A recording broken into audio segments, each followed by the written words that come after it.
The world of the medieval past is often painted with the broad strokes of epic battles, gallant knights, and towering castles. But in reality, it was a landscape far more treacherous, where danger lurked in the spaces between the grand stories. Life was less about heroic confrontations and more about a constant negotiation with death, where the threat was often not as immediate as the clash of swords, but just as lethal. This was a world where the ordinary could quickly become the extraordinary, a landscape far sharper than steel. Imagine stepping into a bustling town, its cobblestone streets crowded with merchants and townsfolk. The air smells of roasting meats and fresh bread, and the sound of chatter mixes with the clang of blacksmiths hammering away. It all feels alive, yet beneath this energetic hum is a quiet, constant tension. You might glance at the towering structures around you, perhaps the wooden framework of houses or the precarious rooflines of market stalls, but few notice that the wood, over time, has begun to rot. A beam above your head, unnoticed by all, could collapse at any moment, taking with it the fragile lives of those beneath. No one would see it coming. And then there's the river that winds through the town. It looks serene, its waters glistening in the sunlight as it lazily flows past the townspeople washing their clothes or children playing by its edge. But beneath the surface, the water carries something much darker, an invisible threat, parasites that can enter the body without a trace, causing slow and painful death.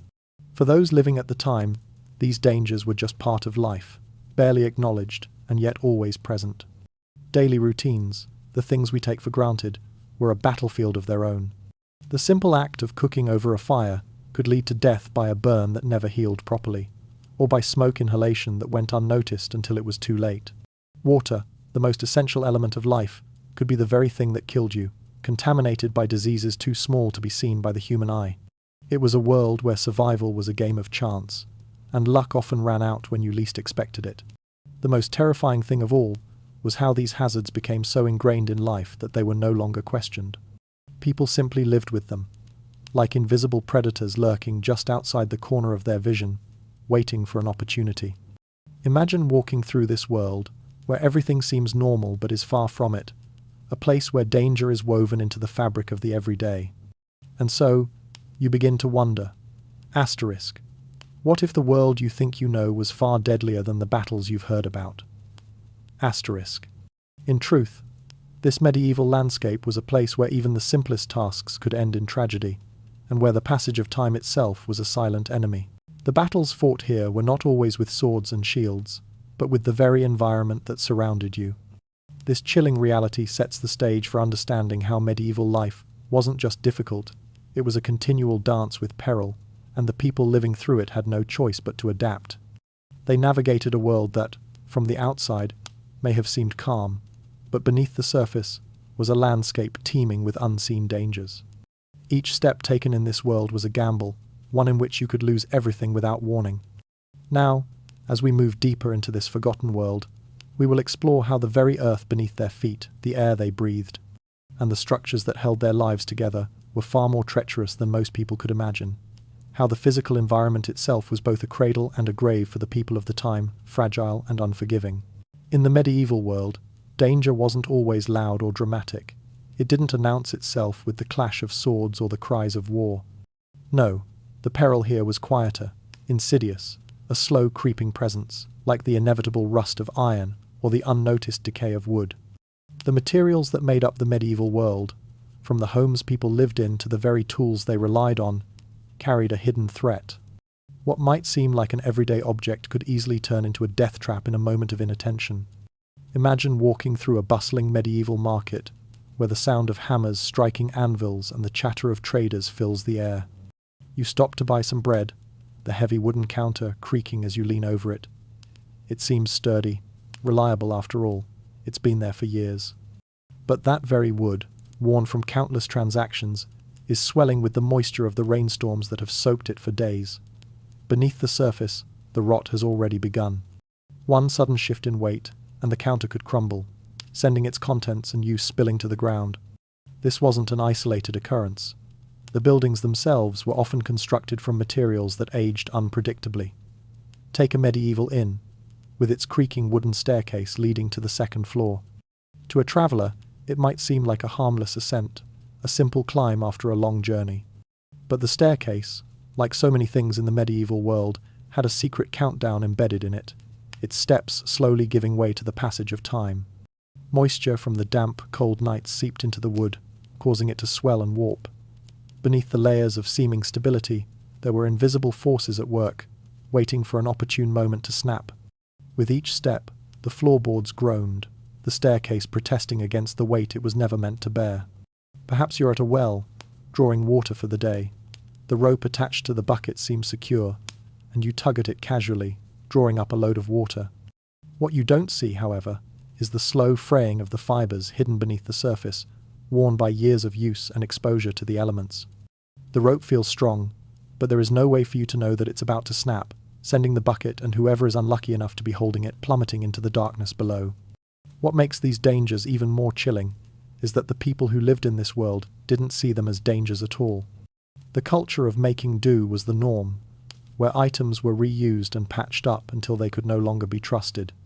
A door hinge that squeaked might still function for years, but the rust that had eaten away at its metal structure over time would eventually cause it to fail.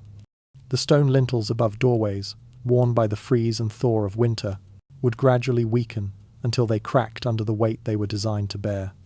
People simply accepted that these materials were in a constant state of deterioration, not understanding the full extent of the danger they posed. These objects weren't just old, they were ticking time bombs, waiting for the right moment to betray their owners. It was a world where the very foundations of life were unpredictable, where the materials meant to protect you were just as likely to kill you. A medieval home was no sanctuary, it was a death trap waiting to happen. Imagine every object around you, carrying a secret expiration date you could not see. Each stone in the wall, each beam overhead, each nail holding together a piece of furniture. Every one of them had a lifespan, and once it passed, it was no longer a tool of safety, but a silent threat. This was the hidden danger of medieval life, not just the violent, obvious perils, but the slow, creeping inevitabilities that shape the world around you. From these objects, we can begin to understand the forces that governed their creation, the very environment that shaped them into silent traps. The land, the weather, and the passage of time had all conspired to make life in this world a constant gamble with fate. It wasn't just the materials themselves, but the forces of nature that would twist them into instruments of death. The next chapter will take us further into that world, exploring how the environment itself, in all its raw and untamed power, shaped the lives and the deaths of those who lived there. In the medieval world, nature wasn't a source of peace or comfort. It wasn't something to be admired from a distance or to be tamed at will.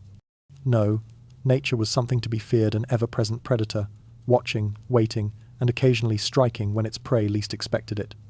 The landscapes of fields, forests, and rivers were not just beautiful backdrops to life. They were unpredictable and dangerous, full of hidden threats that could turn on a person in an instant. Storms, though a common part of any medieval year, were often more than just a brief inconvenience. They could flatten entire villages in a matter of minutes, leaving nothing but wreckage in their wake. Roofs torn away, crops destroyed, homes reduced to splinters. The skies themselves became weapons, capable of transforming a peaceful day into a chaotic battle for survival. It wasn't just the loud, terrifying storms that caused the most damage, though. It was the quieter, more persistent threats, the slow-moving forces of nature that the people of this world had no power to control. Consider the winters, freezing temperatures that could crack the very foundations of a house and destroy years' worth of food stores. It's easy to imagine the homes and barns, seemingly solid and permanent, shaken by the intense cold. The ground itself would harden and crack, opening up gaps that allowed water to seep in, eroding everything it touched. When spring finally came, it brought with it the thaw, the melting ice and snow that turned once frozen ground into a quagmire, swallowing livestock, crops, and sometimes even people. What was once solid earth became treacherous, shifting beneath the feet of those who walked it. The elements were relentless in their pursuit, but it wasn't just the obvious disasters that people feared. The quieter dangers, the creeping threats that slowly built up over time, were just as deadly. Grain stores, so carefully stocked for the harsh winters, were often ruined by mold and rot, invisible at first, but slowly spreading until the food was no longer fit for consumption. Farmers and families who relied on their harvests to survive suddenly found themselves with nothing. The land they'd tilled for years, had turned against them in ways they couldn't predict. Water, too, was a deadly companion. Rivers that looked calm and inviting could turn into raging torrents with little warning, sweeping away entire families in the blink of an eye. Stagnant pools of water, too, harbored invisible dangers. Diseases bred in those still waters could wipe out entire communities before they even realized the threat existed. A few days of illness, a few too many infected bites from a mosquito, and death was a very real possibility. The people who lived in this world didn't think of nature as a place of peace. They thought of it as an ever-watchful hunter, silently waiting for the right moment to strike. The forests, with their dense foliage and shadowy corners, weren't magical or enchanting. They were places of danger, filled with creatures that could pounce without warning, and trails that led to nowhere but more peril. A walk in the woods could quickly turn into a nightmare if you took a wrong turn or became lost in the thicket. Even the familiar fields, so often walked by the farmer or the herder, held traps that could be set by the very earth beneath your feet. A sudden flood, a shifting patch of ice, a hidden crevice, these were the true dangers of the land. What if the land beneath your feet was plotting against you? Every step taken on this treacherous terrain felt like a gamble, and the odds were never in your favor. The world outside the walls of the village, the world that seemed so familiar and comforting, was in fact a deadly, unpredictable force, biding its time until it could strike. Medieval people, aware of these dangers, didn't walk through their landscapes with carefree abandon. They were cautious, their eyes always scanning the horizon, their ears listening for the subtle signs of danger. The sense of vulnerability was constant, no place was truly safe. Not even the land itself could be trusted. In the next chapter, we will explore how this harsh environment was not just a passive threat, but was populated by creatures that thrived in it. Creatures that further turned nature into an unforgiving realm where survival was far from certain. Medieval towns were not the idyllic places we might imagine today, filled with charming cobblestone streets and picturesque homes.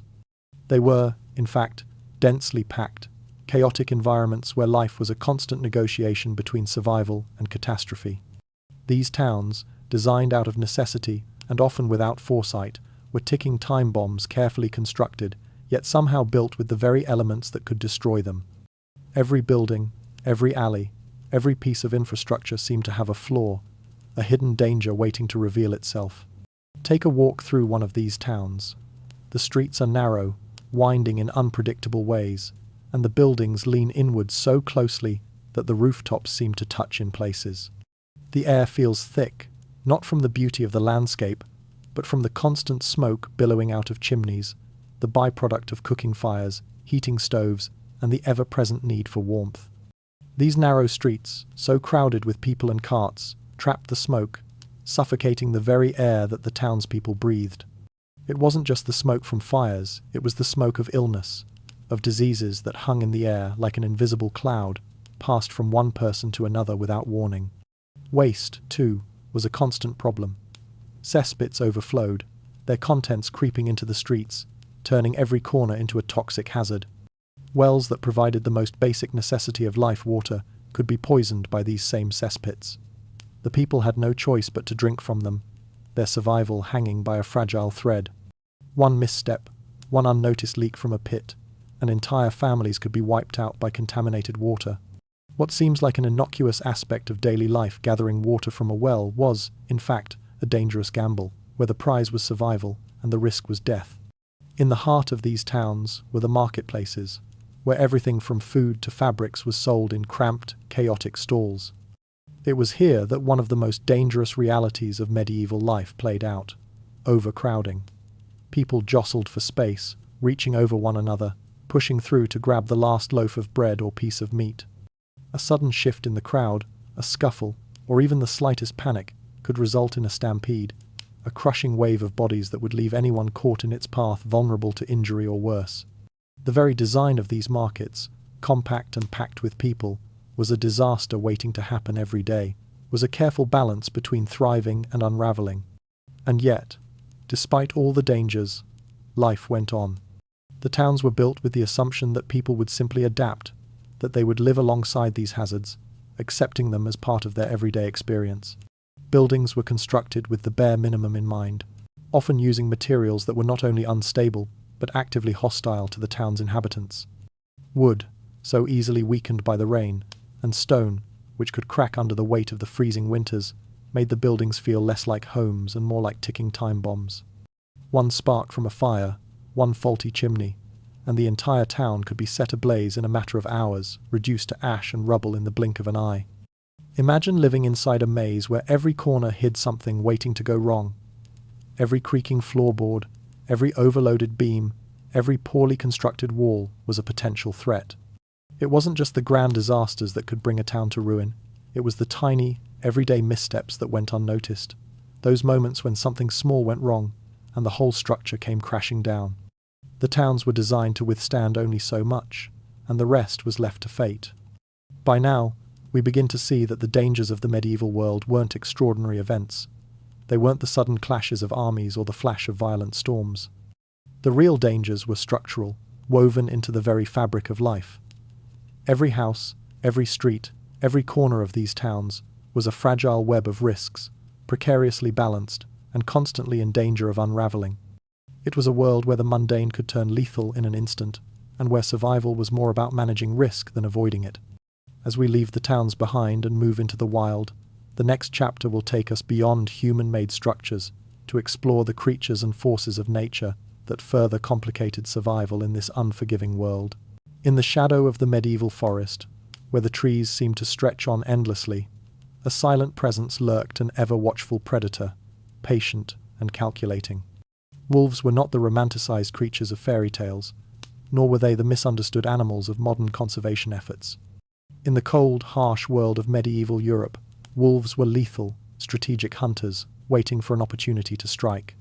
And unlike today, where their numbers have dwindled, wolves in the medieval world were far more numerous and far more daring, emboldened by the brutal winters and the ever-present hunger that gripped them.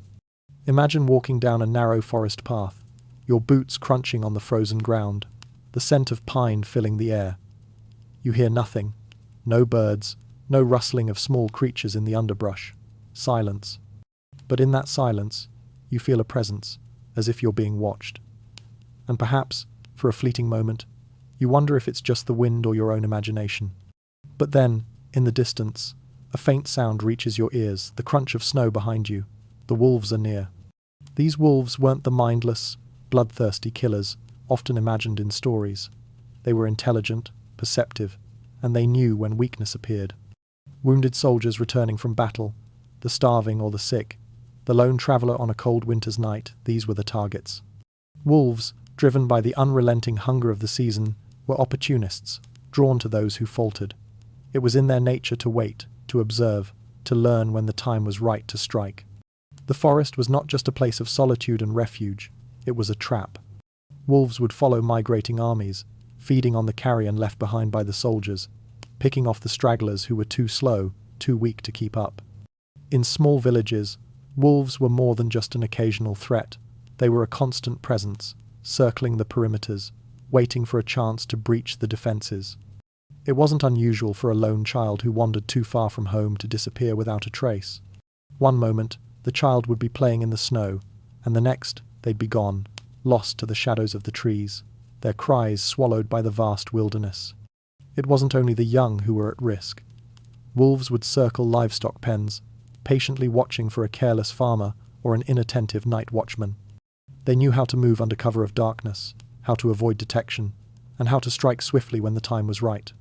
In those dark hours of the night, with only the moonlight to illuminate the world, a sheep or a cow could be lost, dragged away into the forest before anyone could even react. What if the last sound you heard on a winter road was the crunch of snow behind you? It was a question that haunted every traveller, every villager, every person who lived on the edge of the wilderness. Wolves didn't just stalk in packs, they were organised, their actions deliberate. The more desperate the winter, the more often they ventured closer to human settlements. They were not just creatures of instinct, they were creatures of necessity, acting with cold precision. And though their danger was often exaggerated in the tales of the time, the truth remained. They were a persistent, dangerous presence. In the folklore of the day, wolves were often seen as omens or even curses, a dark force that stalked the edges of the known world. People feared their very existence, interpreting their howls as warnings, their movements as predictions of disaster. The wolves became the embodiment of all the primal fears that lurked in the human subconscious. The fear of being hunted, the fear of the unknown, the fear that, one day, the tables might turn, and the hunter might become the hunted. Medieval people understood, perhaps better than we do today, how close the line was between survival and death. It wasn't just the larger, dramatic threats that loomed over them. It was the animals, the creatures of the wild, that could reduce any human to nothing more than prey in an instant. And so, they lived in constant vigilance, always aware of the eyes that watched from the trees, the silent paw prints in the snow that followed their every move. But the wolves weren't the only creatures waiting for a chance to strike. As we move deeper into the heart of medieval life, we'll discover how smaller, seemingly less threatening creatures, those that crept into homes and shadows, added their own deadly risks to an already unforgiving world. In the cramped, bustling medieval towns, beneath the surface of everyday life, another kind of predator thrived, small, stealthy, and far more dangerous than most people could understand. Rats were not just pests. They were silent agents of destruction, contamination, and death. These creatures were a constant presence, especially in places where humans lived in close quarters, where food was stored in large quantities, and where waste was often discarded carelessly. The townspeople, unaware of the full extent of the threat, viewed rats as little more than an inconvenience, but their role in the destruction of entire populations would be far more profound. In the dead of night, when the flickering torchlight cast long shadows across the cobbled streets, rats would emerge. They crept into the darkest corners of kitchens, their beady eyes reflecting the dim light as they gnawed at whatever they could find. Sacks of grain, precious stores meant to feed families through the harsh winters, were often found chewed through by morning. It was a frustrating but familiar sight for merchants who woke before dawn to open their stalls. But these rats didn't just feast on grain, they fed on the very lifeblood of the town. With their sharp teeth and nimble bodies, they infiltrated homes, burrowed beneath floorboards, and scurried through hidden crevices, often unnoticed until the damage was done. And damage there was. The rats didn't just reproduce rapidly, they thrived in conditions of chaos and decay, creating population booms that overwhelmed even the largest towns. A food shortage, a festival, or even a construction project could disrupt the balance of the town enough to send the rat population into a frenzy. Suddenly, every corner of the village was overrun. The rats weren't just nuisances, they were carriers of something much worse, though the townspeople had no understanding of what was really happening beneath their feet. As the night deepened and the streets emptied of people, the sounds of the rats' movements became the only thing that could be heard scratching in the walls, the sound of claws scurrying along wooden beams. For children tucked into their beds, it was an unsettling noise, a reminder that something was moving just out of sight. In the dim light of a lantern, a merchant might pause in the morning, lifting a sack of grain only to discover it had been gnawed through. It was a frightening sign of something deeper at play, but no one knew what to do about it. The rats were simply part of life. To some, their presence was seen as a sign of moral decay or even divine anger, a punishment for sins committed, though this explanation offered no comfort and no solution. What if the deadliest killers in history were hiding in your grain bin right now? As the rats scurried through the streets and underfloor spaces, their real danger lay not in their presence, but in what they carried with them: fleas. Fleas, often invisible to the human eye, were the true culprits, and it wasn't until the catastrophe had already unfolded that the connection between rats and disease was made clear. The fleas that jumped from the rats onto humans were more than just pests, they were vectors of disease, spreading deadly pathogens like the bubonic plague. The process was subtle, a chain reaction that no one saw coming. The rats brought the fleas brought the pathogens, and before long, ordinary life began to unravel in ways that no one could comprehend. People started falling ill, and though the townsfolk were no strangers to illness, this was different. This wasn't just a passing fever or a seasonal cold.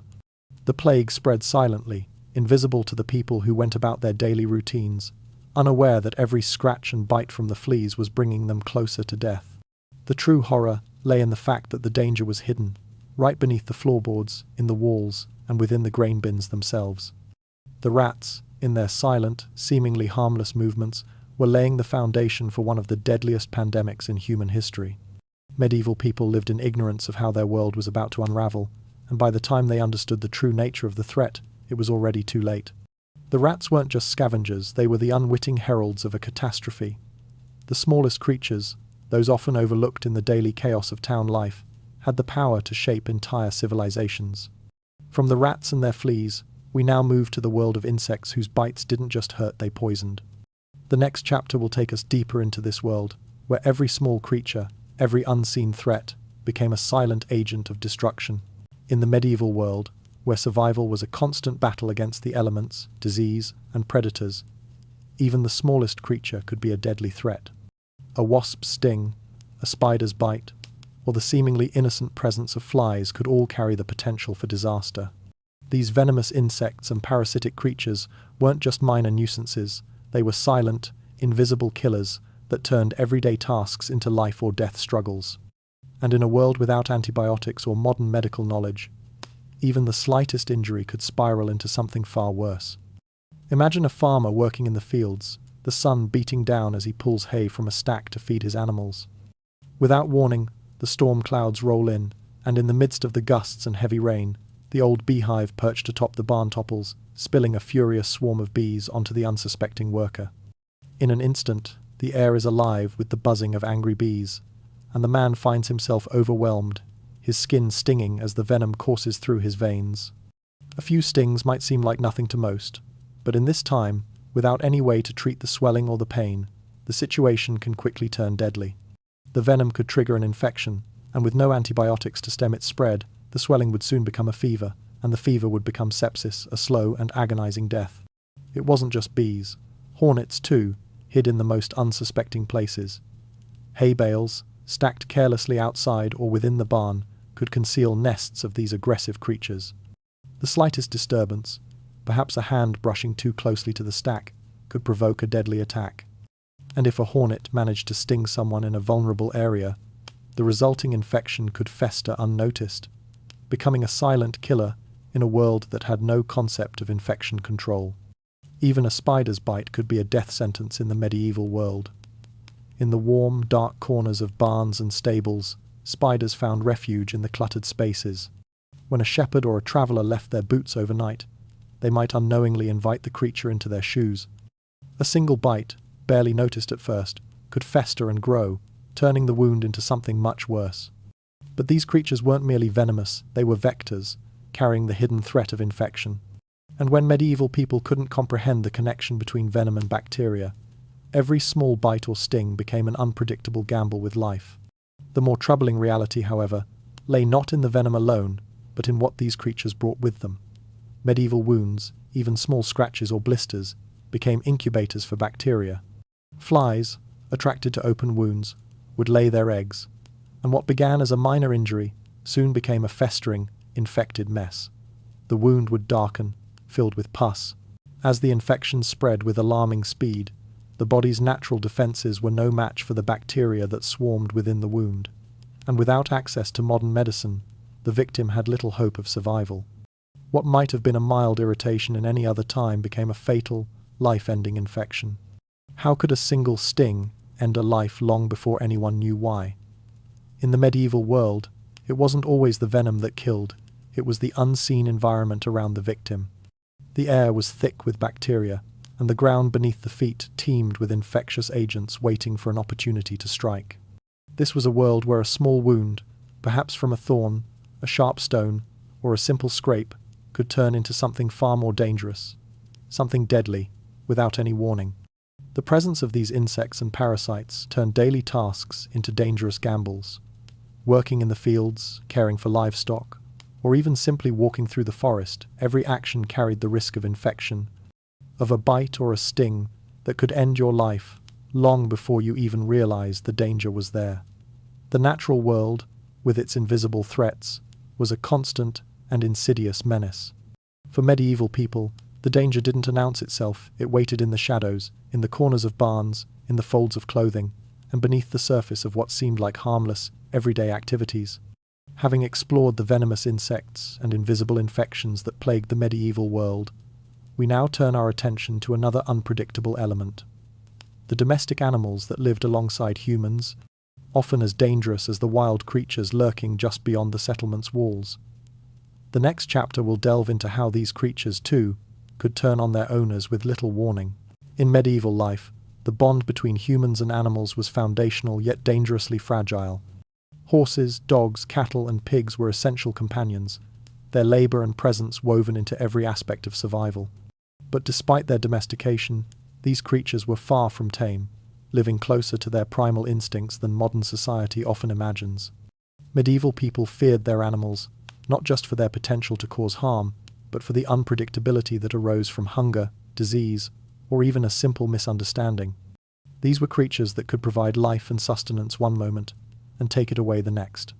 Horses, the lifeblood of travel and labor, were as valuable as they were volatile. A stable boy might spend his day grooming a horse, trusting that this powerful animal would pull a cart or carry a rider across the land. But horses, in their prime, were also wild at heart. A sudden noise, a jolt of pain, or a surprise movement could send them into a panicked frenzy. They could bolt, kicking wildly, or even trample the very person who cared for them. Imagine a stable boy who steps into the barn in the morning, only to be knocked to the ground as a horse rears unexpectedly, its hooves crashing down where he stood just seconds before. Horses could be the most loyal of animals, but they were also the most dangerous when their instinctual fears were triggered. And then there were the pigs. Though domesticated for centuries, pigs were far more unpredictable than most people realized. Desperately hungry, and with sharp tusks, pigs could turn aggressive with little provocation. In times of food shortage, these creatures didn't just scavenge for scraps, they would fight for survival. A starving sow might turn on anything in her path, and medieval accounts are filled with horrific stories of pigs attacking vulnerable infants or scavenging bodies left in the streets. It wasn't just that pigs could be dangerous, it was that they saw everything around them as an opportunity to survive. In a world without modern fencing, pigs could roam free, and their dangerous nature could go unnoticed until it was too late. Even the more docile animals, cattle and oxen, were far from safe. Typically seen as gentle beasts of burden, these animals were central to farm life, used for ploughing fields and carrying heavy loads. But when startled or provoked, they could become as deadly as any predator. A cow, for instance, could trample a farmer underfoot if it felt threatened or trapped. A sudden noise, a misstep in the pen, or a sudden change in routine could trigger a violent response. The image of a farmer standing beside a large, powerful ox, perhaps to steady it or prepare it for a task, was often a perilous one. A single wrong move, a kick from the ox's powerful legs, and the farmer could be down before he had time to react. And dogs, though revered as loyal companions, were not always the gentle, domesticated animals we think of today. Many medieval dogs were half wild, their instincts tempered by necessity but never fully eradicated. Dogs roamed the streets, scavenging what they could, and when food was scarce, they became far more dangerous. Packs of feral dogs, drawn together by hunger, could terrorize villages, attacking anyone unlucky enough to cross their path. A traveler on a quiet road, a villager returning home after dark, no one was truly safe from the sharp teeth and snarls of a pack that had nothing but hunger driving them. The sight of feral dogs circling in the moonlight was an image that haunted medieval villages, for they were a reminder of how quickly loyalty could turn into violence. What if the creature you counted on for survival was also the one most likely to end your life? The animals that medieval people trusted most, the very creatures that helped them survive, could just as easily become their undoing. Horses, pigs, cows, and dogs, these weren't just domestic animals. They were powerful, unpredictable forces of nature, capable of causing unimaginable harm in the blink of an eye. The bond between humans and these animals was not one of complete safety. It was a constant negotiation between trust and danger, one that often ended tragically. As we close this chapter, it becomes clear that danger came from every direction. Whether it was the hidden menace of the wild, the creeping threat of infections, or the very animals that people depended on for their survival, the medieval world was a place where danger was never far away. In the next chapter, we'll turn to the dangers posed by the humans themselves, who, for all their complexities, could be just as unpredictable and deadly as the creatures that roamed the earth. In the medieval world, the road was never just a path leading from one place to another.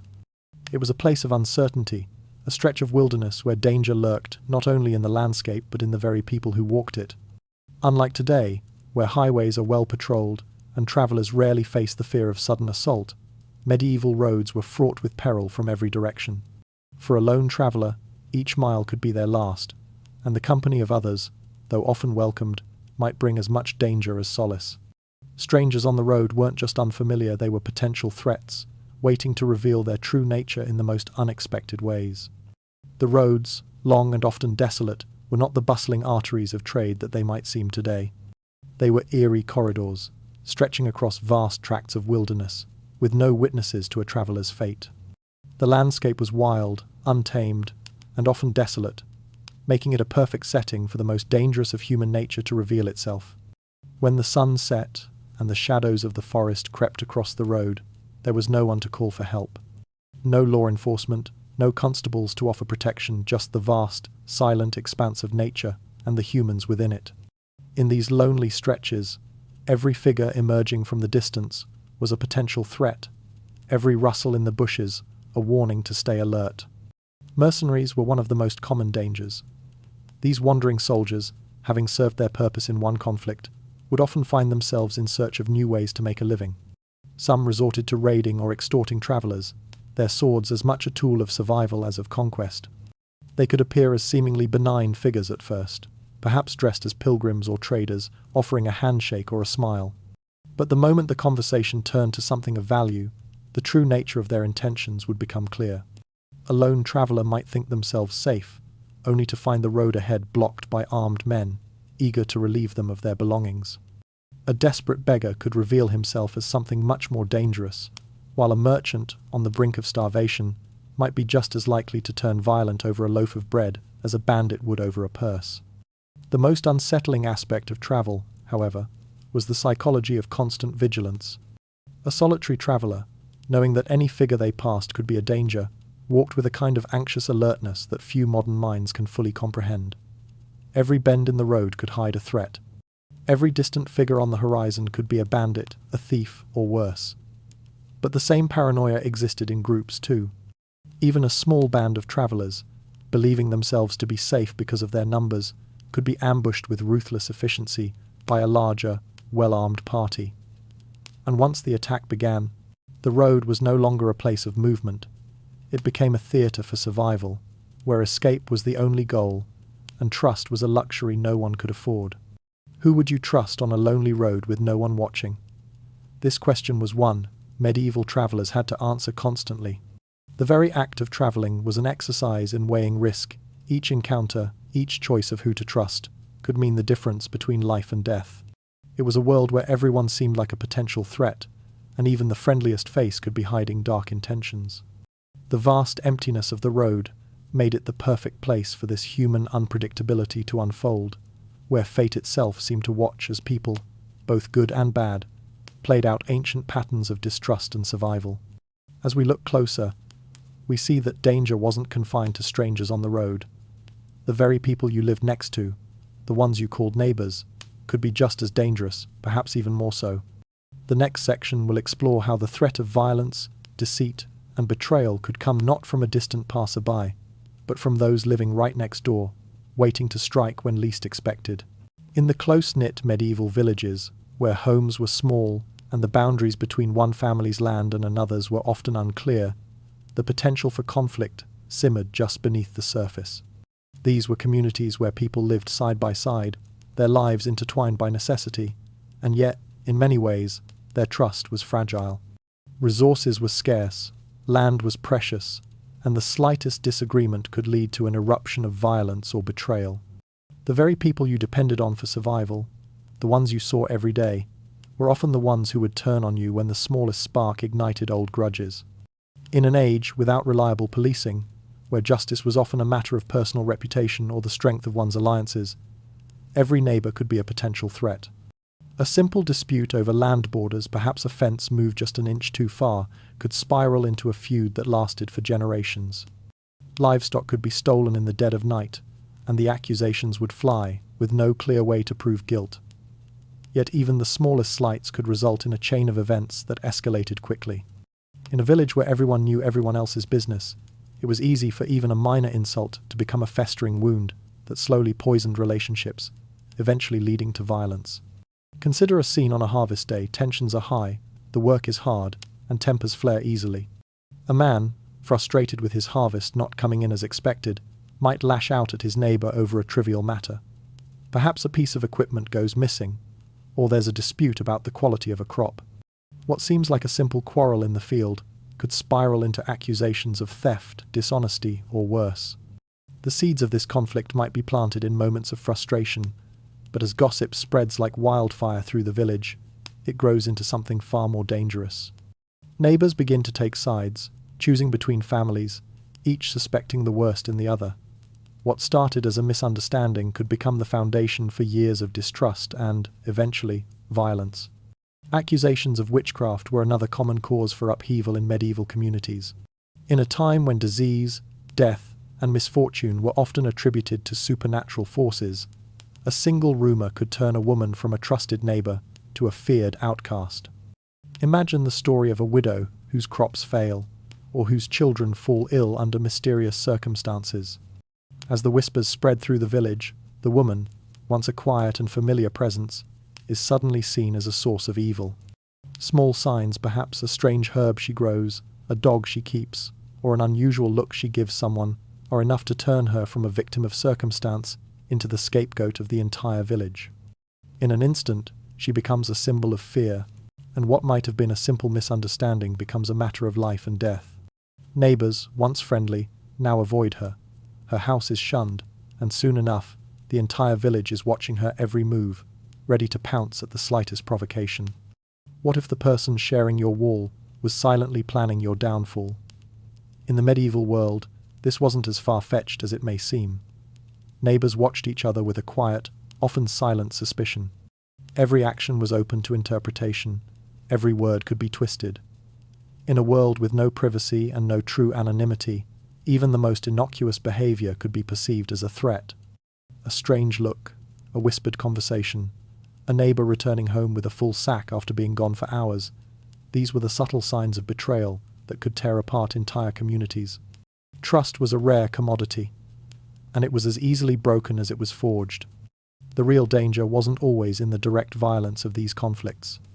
It was in the psychological toll, the weight of knowing that the people you saw every day, who shared the same air, the same market stalls, the same church pews, could decide your fate with nothing more than a rumour, a word, or a poorly timed glance.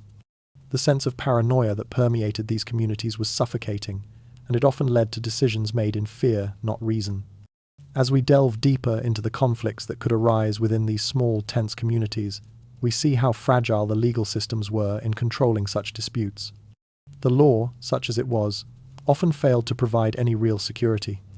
The next section will explore how justice was meted out in these volatile times, and how the systems meant to protect people often served only to further entrench the chaos and mistrust that defined medieval society. In the medieval world, justice was not a matter of truth and fairness. It was a performance, a spectacle designed to impress and intimidate rather than to uncover the truth. Courts were less about reason and more about power, and the methods of determining guilt were as terrifying as they were unreliable. Without the tools of modern forensic science, the legal system was a chaotic mess of suspicion, superstition, and brutality. To be accused was to be trapped in a nightmarish world where survival often depended not on innocence, but on endurance, luck, and sometimes sheer willpower. Imagine standing in the centre of a village square, surrounded by a crowd of people who are eager to watch the spectacle unfold. The accusation has been made. You stand accused of witchcraft, heresy, or even just a simple crime of opportunity. The trial, such as it is, has nothing to do with truth. No evidence, no clear reasoning. Instead, it's all about performance. The outcome of the trial will hinge not on what you did or didn't do, but on your ability to survive the ordeal that awaits. Trials by ordeal methods that were cruel and torturous were used to prove innocence or guilt in the most brutal of ways. And in a society where superstition reigned, these trials could be the difference between life and death. In one such trial, a woman accused of being a witch might be subjected to the infamous witch test, a public spectacle in which she is thrown into a pond or lake to see if she floats. If she floats, she's guilty of witchcraft. If she sinks and drowns, she's innocent. But in truth, there was no way to win. Both outcomes would seal her fate, and the only certainty was that she would suffer. The community, gathered around to watch the spectacle, would cheer or jeer, creating a climate of fear and mob mentality. Guilt was decided by the fickle whims of fate, the crowd, and the judge, not by any clear sense of justice. Similarly, a man accused of a crime might be forced to undergo the ordeal of carrying a red-hot iron, a test meant to prove his innocence. He would walk across the village square, carrying the iron in his hand, while the crowd watched in silence, holding its breath. The iron would burn his skin, and the scars left behind would be interpreted as proof of guilt or innocence. If the wounds healed quickly, he was innocent. If they became infected or took too long to heal, he was guilty. But this so-called trial was nothing more than a barbaric game, with no actual regard for justice. Whether he was guilty or not mattered little. What mattered was how well he survived the ordeal. The very idea that innocence could be determined by surviving the impossible was not just cruel, it was madness, a form of justice that was unpredictable, dangerous, and often fatal. What if proving your innocence required surviving the impossible? This was the reality of medieval justice. Trials were not designed to reveal the truth. They were designed to create fear and spectacle, to show the power of the system and the helplessness of the accused. Even the most innocent could be caught in this web of torture and deceit, their lives ruined not by their own actions, but by the whims of fate, the bias of their neighbours, or the cruelty of the judges. It was a world where a false accusation could lead to a person's undoing, and where survival often had little to do with the law, and everything to do with luck and endurance. The fear of these trials, of being at the mercy of a justice system that valued spectacle over truth, was enough to keep entire villages in a constant state of paranoia. Every accusation, every rumour, could lead to an ordeal, and even if one survived the trial, it was no guarantee of safety. The psychological damage done by the mere accusation could last a lifetime, leaving scars far deeper than any physical wound. This nightmarish system of justice laid the groundwork for a world where power and fear ruled, and where lives were decided not by law, but by the choices of those in power. These choices were often arbitrary, shaped by personal vendettas, greed, or the whims of rulers who could end a life without consequence. And so, the final human threat loomed. Those with power, the kings, the lords, the priests whose decisions shaped the fate of individuals and communities alike. In the next section, we'll delve deeper into how these figures, armed with unchecked authority, could condemn lives without reason, further entrenching the chaos of medieval society. In the medieval world, the greatest threat to survival often wasn't the wild animals, disease, or even the fickle forces of nature. It was the power of the wrong person. Lords, knights, church officials, and local authorities wielded enormous power, with minimal oversight or consequences. Their decisions could shape the lives of entire villages, and their whims could be the difference between prosperity and devastation. The peasant's life was governed not by laws they understood, but by the whims of the powerful, and the danger lay in the unpredictable nature of those with authority. Imagine a peasant, humble and hard-working, kneeling before a lord in his grand hall. The lord's gaze is stern, his demeanour cold, as he dictates the terms of the harvest, the taxes to be paid, and the future of the family's land. A single decision could ruin them, an increase in tax that forced them to sell their land, or a feud between the lord and another noble that resulted in the confiscation of property. There was no recourse, no appeal. The law wasn't a neutral system, it was an extension of the lord's will. If the lord decided the peasant's farm was to be taken, there was little that could be done to prevent it. A family could lose everything with one unjust decree, and survival was reduced to nothing more than a precarious balancing act. Knights, too, could be a source of devastation. As the military elite, they were expected to protect the land and its people, but their power often extended far beyond their original duties. A knight's anger or frustration, fueled by personal vendettas or insults, could spark violence that devastated villages. In times of war or unrest, knights and soldiers could raid, burn, and pillage without consequence. The violence of a knight, unchecked by authority or laws, could turn entire communities into ghost towns. These knights were often little more than lawless figures, able to wield weapons and authority at will, and peasants lived in constant fear of their sudden, unpredictable attacks. Equally dangerous were the church officials, whose influence extended far beyond spiritual matters. A priest, with the power of the church behind him, could level accusations that led to execution. A simple accusation of heresy, witchcraft, or moral wrongdoing could spell the end for an innocent person. Church trials were often far removed from reason, fueled by superstition and fear. The church wielded power that few could contest, and its influence over the lives of medieval people was absolute. A priest's judgment could send someone to the gallows, and a community's entire fate could be shaped by a sermon or a confession extracted under duress.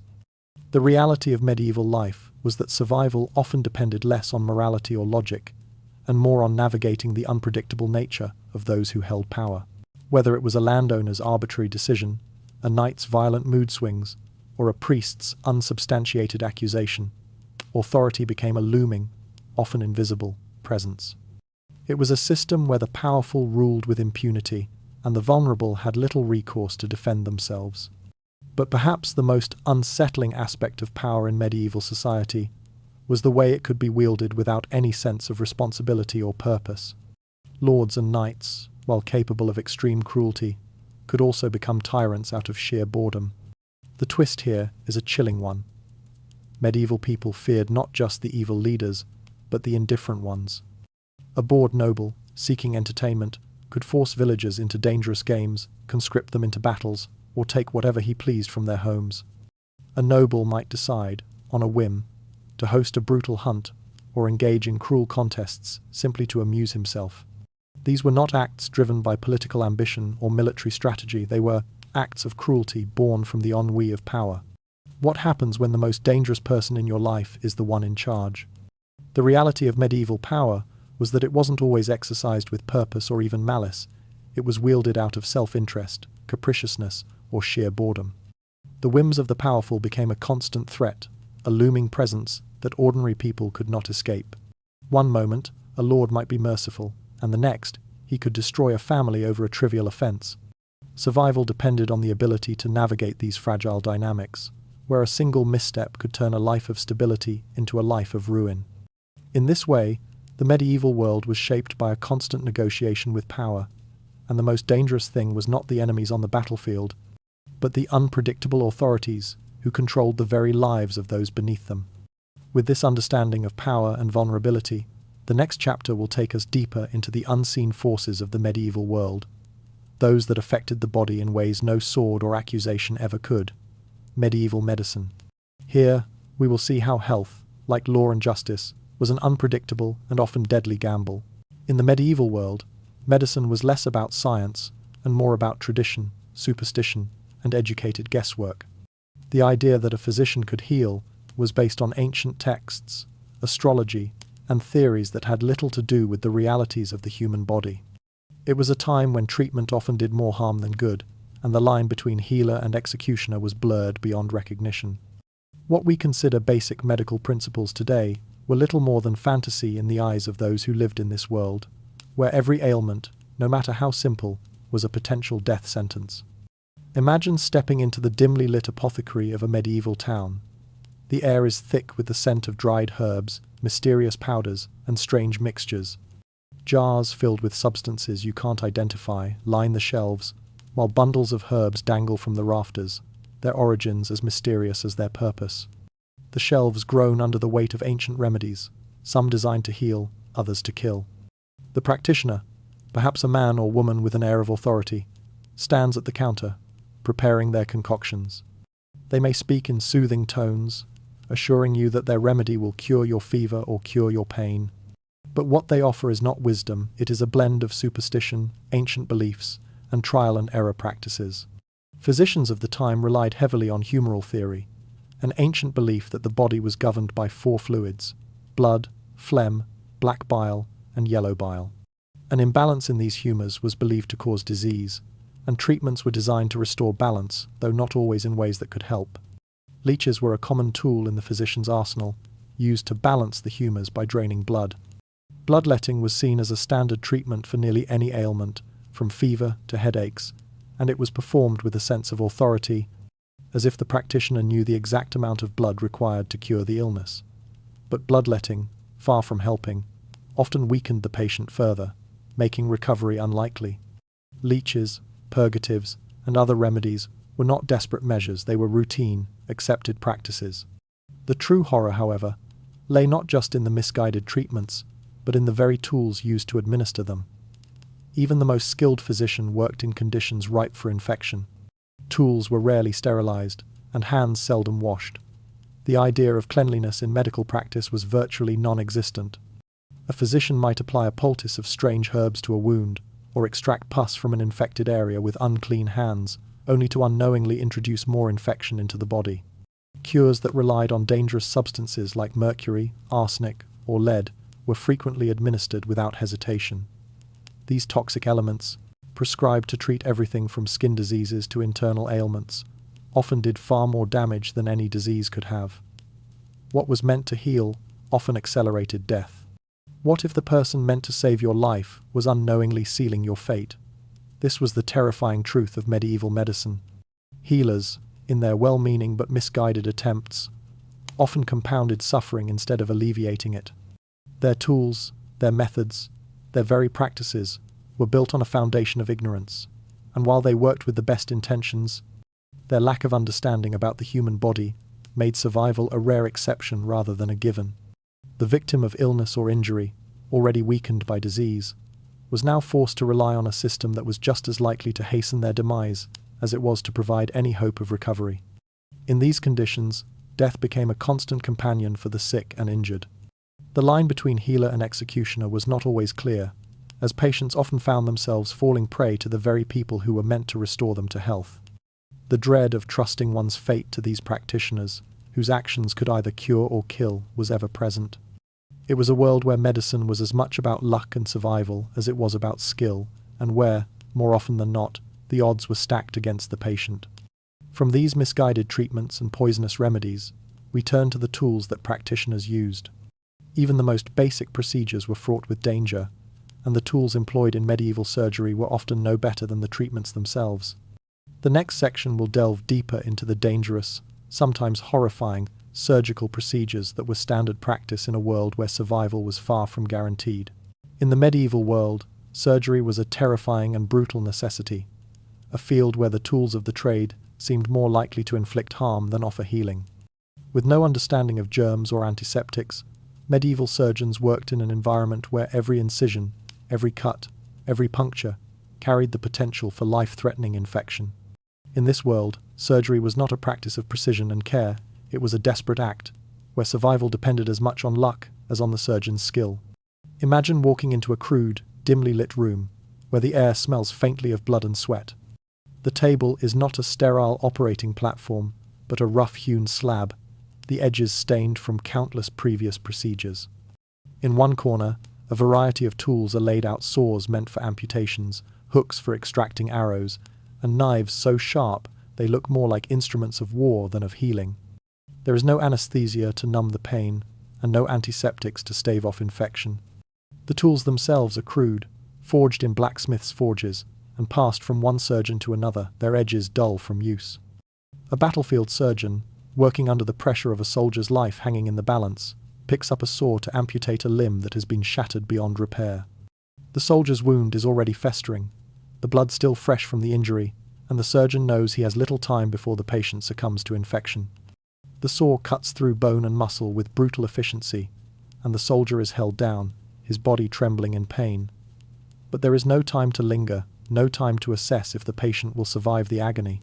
The operation must be done quickly, and there is no guarantee that the patient will live.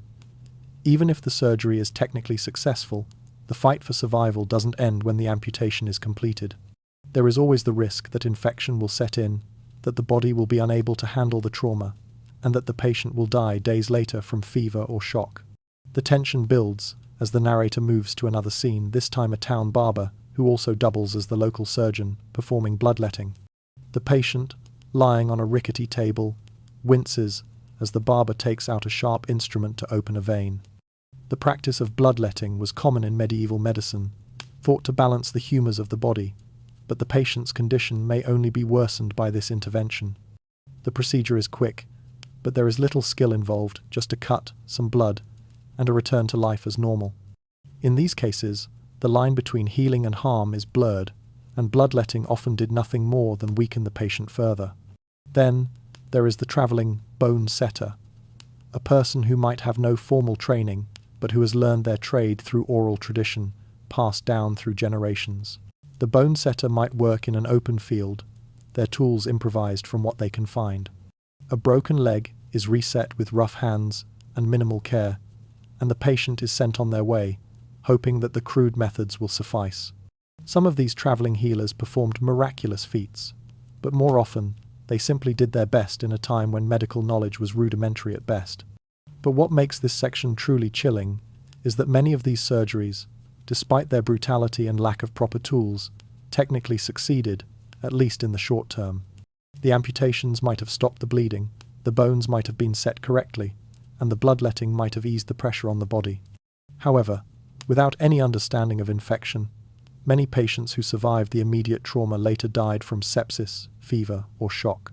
Even in the most successful surgeries, survival was never guaranteed. The surgical room was not a space of healing. It was a chaotic, unpredictable arena where fate was as likely to claim a life as skill. Yet, within this world of violence and ignorance, there were moments of surprising brilliance. Some medieval surgeons performed operations that, by modern standards, seem almost miraculous. Trepanation, the drilling of holes into the skull to treat head injuries or mental illness, was performed by certain surgeons with a level of skill that defies belief. The procedure was risky, often done with nothing more than a rudimentary tool, but it did sometimes result in the patient surviving when it seemed impossible. Similarly, cataract surgeries were performed in some parts of the world, with surgeons using needles and rudimentary techniques to restore a patient's sight, though not without significant risk. The contrast between the horrific, crude surgeries and the surprisingly advanced techniques is a testament to the mixture of innovation and danger that defined medieval medicine. These surgeons worked on the edge of what was possible, often performing miracles and atrocities in the same breath. Could you lie still while a blade cut into you, knowing that moving meant death? In a world without pain relief or proper sanitation, surgery was a test of endurance and fate. For many, the question of whether they would survive the operation was as dependent on luck as it was on the skill of the surgeon. But the danger didn't end with the blade. Even when surgery succeeded in the moment, the invisible enemy infection was always lurking, ready to claim the patient's life when the surgeon's work was done. As we move from the brutal realities of surgery, the narrative will shift to explore diseases that medicine had no hope of curing, diseases that swept through towns and villages, unchecked by the primitive practices of the time. These illnesses were invisible enemies that could destroy entire populations, and no amount of surgery, however skillfully performed, could stop them. In the medieval world, death often came not with a shout, but with a whisper. Diseases that modern viewers might consider minor were capable of wiping out entire villages with terrifying speed. These invisible killers, carried by contaminated water, spoiled food, or the insects that thrived in filth, moved silently through towns, spreading with an efficiency that felt almost predatory. The truth of medieval life was that illness could strike without warning, leaving no time for protection, no time for preparation, and often no time for survival. Imagine a medieval household on a quiet morning. The family goes about its routine, fetching water from the local well, baking bread in the hearth, or tending to the animals. But what they don't realize is that something far more insidious is at work. The water they've drawn from the well, contaminated with unseen bacteria or parasites, could carry dysentery, a deadly infection that strikes with agonizing speed. Or perhaps the bread, made with flour that has been tainted by ergot, a dangerous fungus that grows on improperly stored grain, could send the entire family into convulsions and hallucinations. In a world where cleanliness was a luxury few could afford, even the most basic tasks, drawing water, preparing food, sharing tools, became potential gateways to deadly diseases. Fevers, smallpox, and other infections were just as deadly. The symptoms would begin subtly: fatigue, a slight headache, perhaps a fever, but within hours, the victim would be delirious, the infection spreading unchecked. For a household with children, the danger was even greater. Sickness often hit the youngest members first, spreading silently as the family continued their daily routines, unaware that they were sharing a fatal burden. The fever would rise, the delirium would deepen, and before anyone could react, the child would be lost to the fever's grip. By the time symptoms had fully revealed themselves, it was often too late for any effective treatment. What made these diseases so terrifying wasn't just their speed, but the complete lack of understanding of how they spread. The idea of contagion was unknown. People could not fathom that a simple drink of water or a shared piece of bread could carry the seeds of death. Medical knowledge was rudimentary at best, and without the concept of bacteria or viruses, sickness was often viewed as a form of moral punishment, a sign of divine anger or personal sin. Families that became sick might believe they were being punished for some transgression, adding to the sense of fear and helplessness. This belief didn't just cause psychological distress, it led to fatal decisions. Families, unable to isolate their sick members, would share the same air, the same food, and the same water, unknowingly condemning each other to the same fate. In a time when there were no quarantine measures, no understanding of hygiene, and no treatment for most diseases, isolation was impossible. Once a sickness took hold, it could spread like wildfire, weaving through communities with no way to stop it. What if a single drink of water carried a death sentence no one could see? This question haunted every household, for in the medieval world, survival was never guaranteed, and every innocent action gathering water from the well, baking bread in the kitchen, or even talking to a neighbor could unknowingly spread the very disease that would tear a family apart. As the sickness spread through the household, the family would often find themselves trapped in a nightmare of confusion and fear. Without understanding of contagion, there was no way to protect the healthy from the sick. Everyone would be exposed, and the disease would continue its spread, unchecked and unchallenged. It wasn't just the severity of the illness that made it so terrifying. It was the helplessness that came with not knowing why it was happening or how to stop it. No one knew the cause, and no one knew the cure. They only knew the symptoms, and by the time those were visible, it was often too late. This section underscores the terrifying reality that medieval people lived with every day, the constant presence of invisible killers. In a time where even the most basic tasks could lead to death, fear and confusion governed every decision. There was no safety, no certainty. And the worst part was that the disease was always there, waiting for the perfect moment to strike, often from the most unsuspecting sources. Once the illness had taken hold, the next danger emerged, not from the disease itself, but from the environment in which people lived. Medieval homes were crowded and unhygienic, offering no refuge from the dangers of infection. In the next section, we will explore how the very nature of the medieval living space, its filth, its overcrowding, and its lack of sanitation created an environment where survival was as much about avoiding the dangers of the home as it was about evading the dangers of the outside world. In the medieval world, the very spaces where people sought comfort and security, their homes became incubators for disease, unwittingly accelerating the spread of illness. What was meant to be a sanctuary from the harsh world outside was, in reality, a deadly trap. The lack of understanding about hygiene, ventilation, and disease transmission made even the most basic domestic routines potential threats to health. Medieval households, with their dimly lit, crowded rooms, offered no refuge from the invisible dangers that lurked in the air, on the walls, and in the very furniture that families relied on to sleep and rest. Imagine stepping into a medieval cottage. The flickering glow of a fire casts long shadows across the dark room. A family huddles around their sick relative, who lies feverish on a bed of straw covered in tattered blankets. The air is thick, heavy with the warmth from the fire and the closed windows, which have been shut to preserve heat during the harsh winter. The room is damp, the walls sweating with condensation, while mold slowly creeps across the stone, silently worsening the respiratory conditions that have already taken root. Every breath taken in this room carries the potential to infect, the very air saturated with pathogens that the family cannot see or understand. The sick person's condition is worsened not just by the disease, but by the environment in which they lie, an environment that provides no escape from the illness that is quietly circulating. The bedding, rough, untreated straw, serves as a perfect host for lice and mites, tiny creatures that make their homes in the fibers, feeding off the people who sleep there. These pests, while invisible to the naked eye, contribute to the growing malaise. As the family members lie down to rest each night, they unknowingly increase their exposure to parasites that further weaken their immune systems, making them more vulnerable to infection. And yet, they do not know that the very bedding they sleep on is a breeding ground for the diseases they fear. In the winter, the doors remain tightly shut, not just to keep the heat inside, but to protect against the cold. But this practice, which seems sensible to the family, only traps the disease in with them. The lack of airflow seals in contaminated air, creating an environment where the sick continue to breathe the same air as the healthy, spreading illness even more rapidly. The warmth that should bring comfort only facilitates the growth of bacteria and mold, making the entire house a breeding ground for disease. In the kitchen, food is stored in warm corners, further accelerating spoilage and increasing the risk of consuming food contaminated with bacteria or spoiled by mold. The family, despite their best efforts, is unknowingly complicit in their own suffering.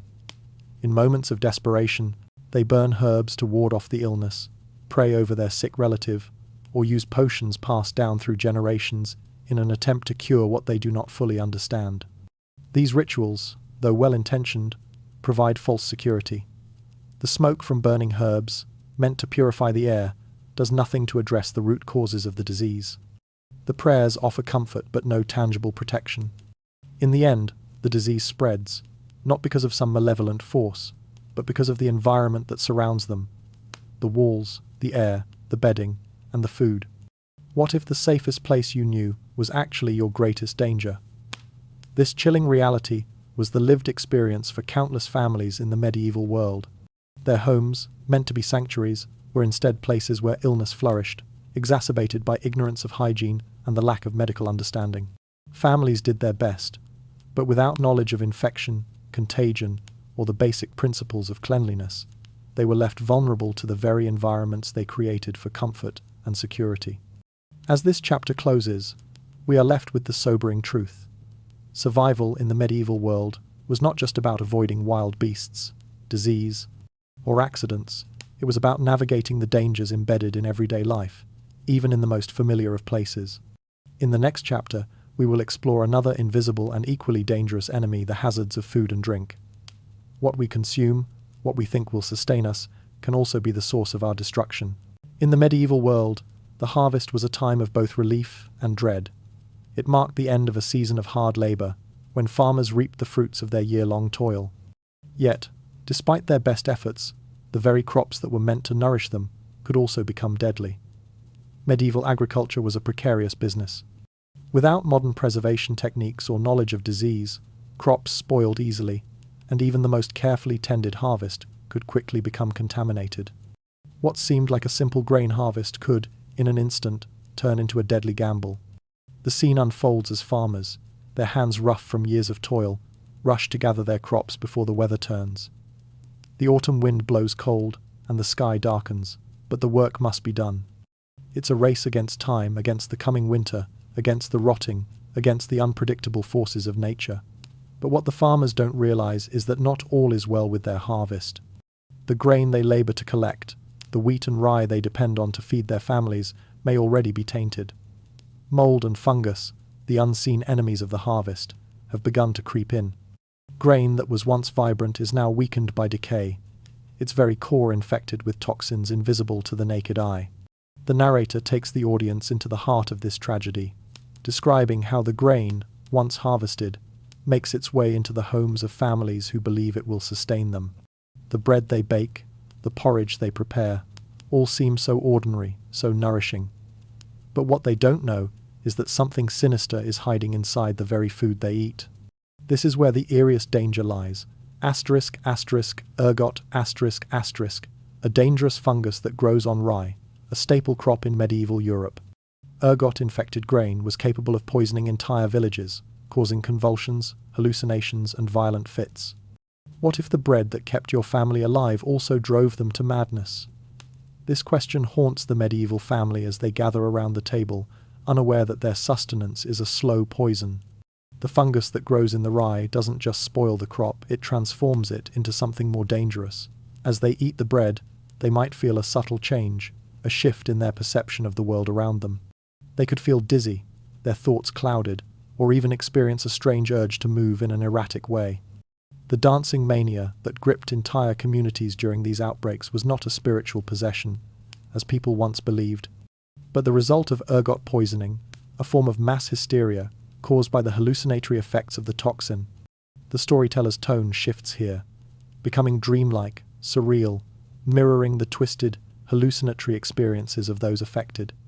the once ordinary world begins to fracture. People start to convulse, to dance uncontrollably in the streets, their bodies taken over by the fungus's effects. What seemed like a harmless piece of bread now sends its victims into states of delirium, madness, and sometimes death.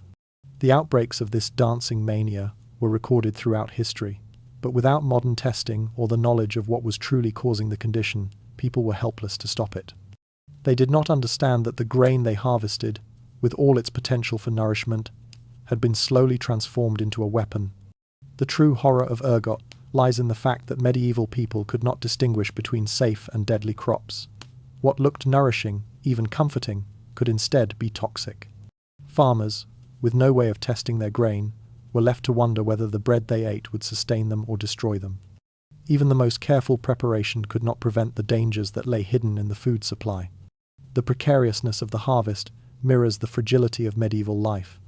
No matter how hard they worked, no matter how diligently they harvested their crops, the people were at the mercy of forces they could not control or even understand. The very food they depended on for survival could bring death just as easily as it brought life. This section is a chilling reminder of how vulnerable medieval people were to the invisible threats that lurked in their daily sustenance. It paints a picture of a world where survival was not guaranteed, where every meal could hold the potential for disaster. The same bread that fed their children could send them into convulsions, and the very fields that sustained the family could destroy it. From this terrifying story of contaminated grain, we move to the next peril, the animals that provided meat for medieval people. While animals could offer nourishment and sustenance, they also carried risks that medieval people were often unaware of, making every meal a potential danger.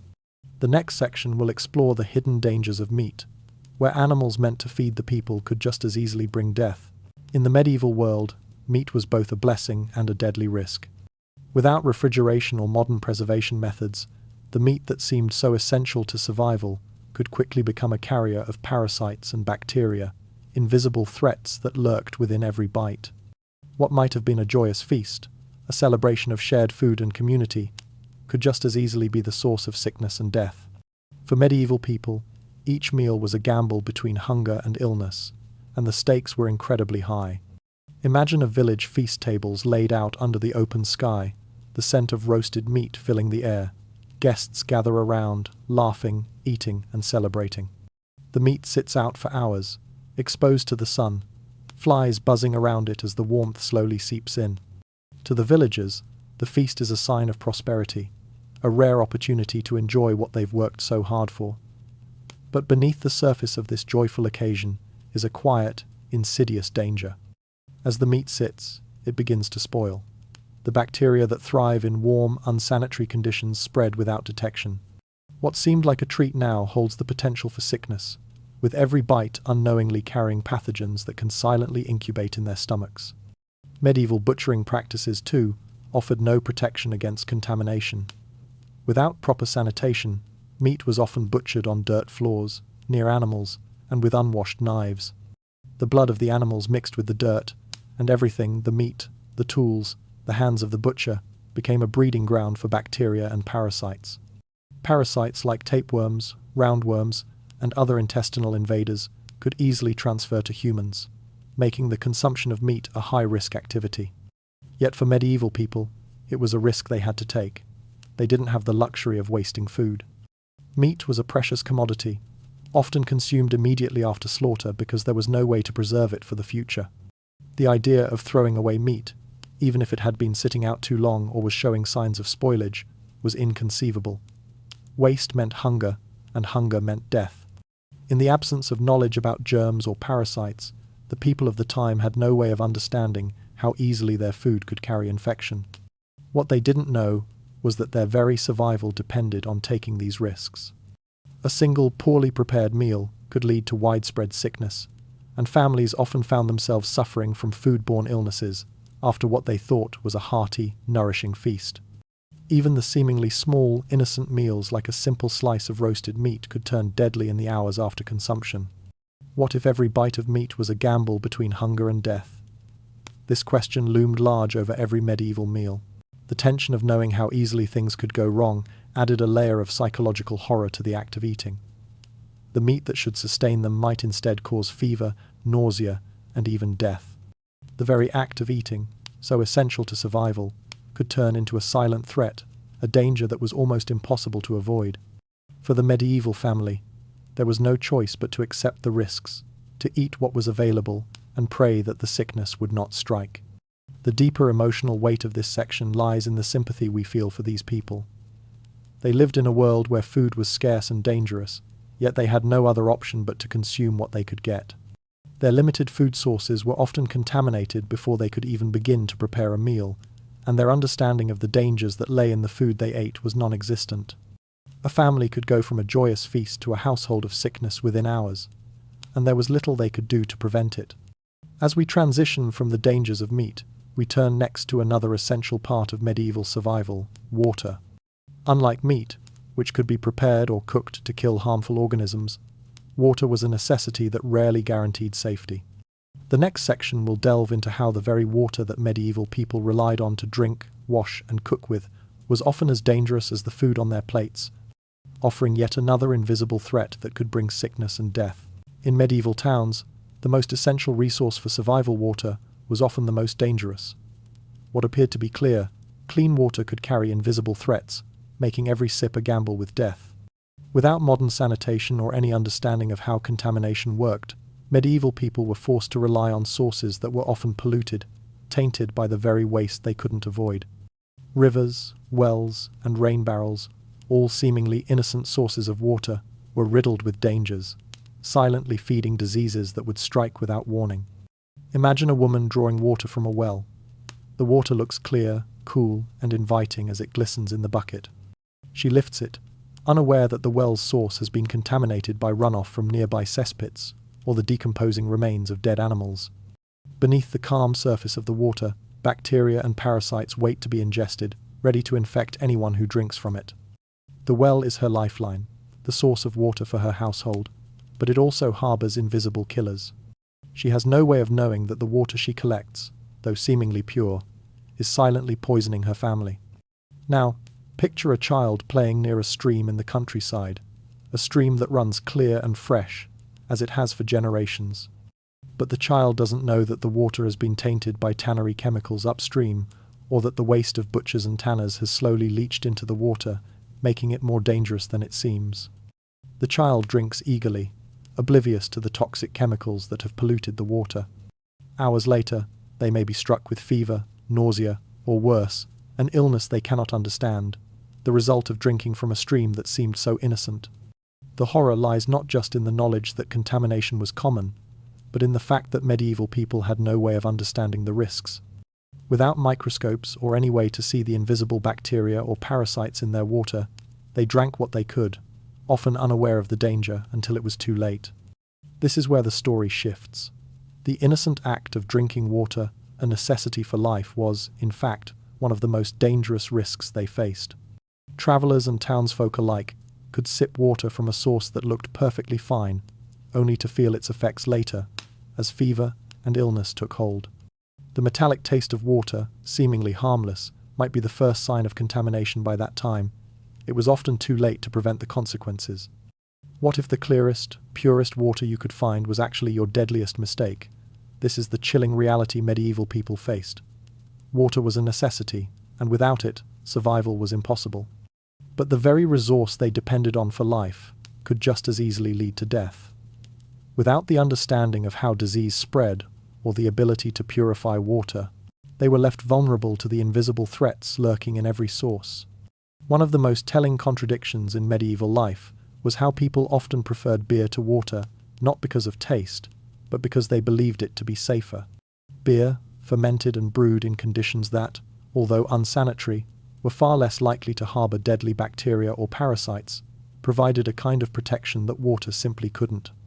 The alcohol content in beer, though low, offered a small measure of safety against waterborne diseases. This paradox reveals the level of mistrust medieval people had for their water sources and the lengths they went to in order to avoid drinking something that could so easily kill them. In the end, water, the life-giving substance that modern society takes for granted, was a silent enemy in the medieval world. Every drink could be the difference between health and sickness, survival, and death. Medieval people were caught in a cruel irony. They depended on water for life, but the very water that should have kept them alive often carried the seeds of their demise. With water, we close the exploration of how the most essential aspects of medieval sustenance, food and drink, were fraught with dangers, often invisible and unavoidable. The final section will turn to the challenge of preservation, where even the best-intentioned efforts to preserve food could fail spectacularly, leading to further risks for those struggling to survive in a world where danger lurked in every bite and every sip.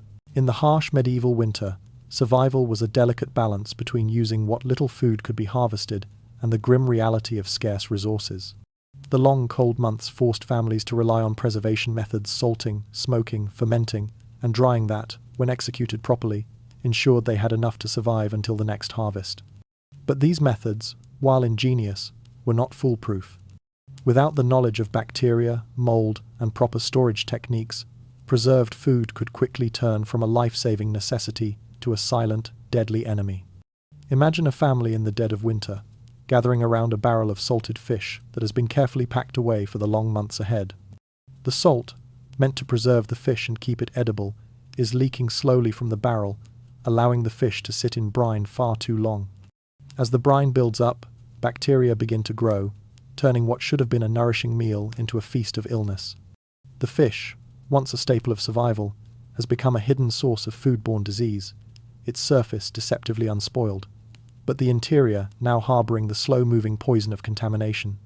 The same risk existed in other methods of preservation. Cheese, often stored in cool, dark spaces to prevent spoilage, could turn toxic if not carefully monitored. Without refrigeration or proper techniques, cheese could become a breeding ground for harmful molds.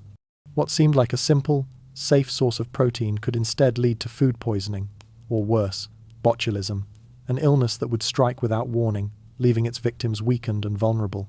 A wheel of cheese, once meant to nourish, could turn into a silent killer, an invisible threat that slowly poisons the family it was meant to sustain.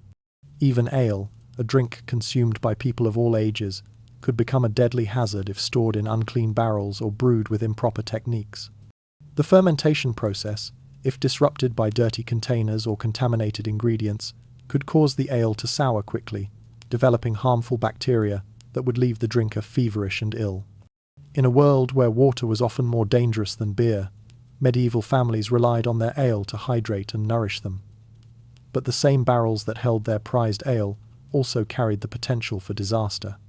A sip of sour, contaminated beer could take down an entire family, turning what was once a source of comfort into a cause for dread. The same risks applied to the vegetables and grains that were dried and stored for the winter. These methods, while effective in theory, could easily go wrong. If vegetables were not properly dried or stored in a cool, ventilated space, they could ferment improperly, producing harmful gases or encouraging mold to thrive. The vegetables, meant to be a supplement to the family's diet, could become a deadly source of sickness, especially when consumed in large quantities. The fear of opening a jar of pickled vegetables, once preserved with hope, only to discover that it had gone bad, was ever present in the minds of those who had no other choice but to gamble with their food stores. What if the food meant to save you through winter was slowly poisoning you instead? This was the horrifying reality that families faced as they relied on preserved foods to survive. They could not afford to waste anything. A small mistake in the preservation process, a lapse in technique, or a contaminated barrel could turn an entire winter's worth of hard-earned food into a source of misery. And yet, these preservation methods were not just optional, they were essential for survival. Without them, starvation was almost a certainty. Families gambled with their food, knowing the risks, but with no other option. The emotional weight of this section lies in the desperation that drove these preservation methods. The harsh winters, the uncertainty of the next harvest, and the constant struggle for survival made every meal a potential risk. Opening the storage cellar, filled with preserved foods, was not just an act of sustenance, it was an act of hope, one that could just as easily lead to disaster. For the people of the medieval world, survival was never guaranteed, and even the food meant to keep them alive could turn against them when they least expected it. As we close this chapter on food and drink, the story moves from sustenance to another essential part of medieval life: fire and heat. These forces, so vital for warmth and cooking, were just as capable of causing destruction and death. In the next chapter, we will explore the dangers posed by the very elements that kept people alive, and how fire, while a necessary tool, was also a powerful and often uncontrollable force. In the medieval world, the danger of fire was never far from the minds of those who lived in its warmth. Homes, designed to keep out the chill of winter and provide safety from the harsh elements, were made from materials that were almost too eager to catch flame. Dry timber, thatch, tarred roofs, and resin-filled beams, all elements that, though inexpensive and effective in their day, were also the perfect kindling for a disaster. The very buildings meant to offer shelter were, in fact, little more than tinderboxes, always at the mercy of the smallest spark. Step into a typical medieval cottage. The hearth, at the centre of the home, crackles with fire, its warmth radiating through the room, the glow offering comfort and light against the night's chill. But that warmth, which is the lifeblood of the home, comes at a steep price. Sparks drift upward, embers fall unnoticed onto the packed earth floor, and the fire, though small, waits for the moment when it will jump from hearth to wall. A candle left too close to a curtain, the careless flick of a lantern knocked over by a child, or a gust of wind that pushes the flames toward a wooden beam, these are all enough to start a fire. And when that fire starts, it doesn't wait. It doesn't pause to give the family time to react. It spreads quickly, devouring the thatched roof, the timber walls, the very heart of the home. The narrator paints a chilling picture of this reality, showing how families, despite their best efforts, lived with a constant, nagging anxiety. Fire was both their protector and their greatest threat. It provided warmth, cooked their food, and lit the darkness of their homes, but it could also take everything from them in a heartbeat.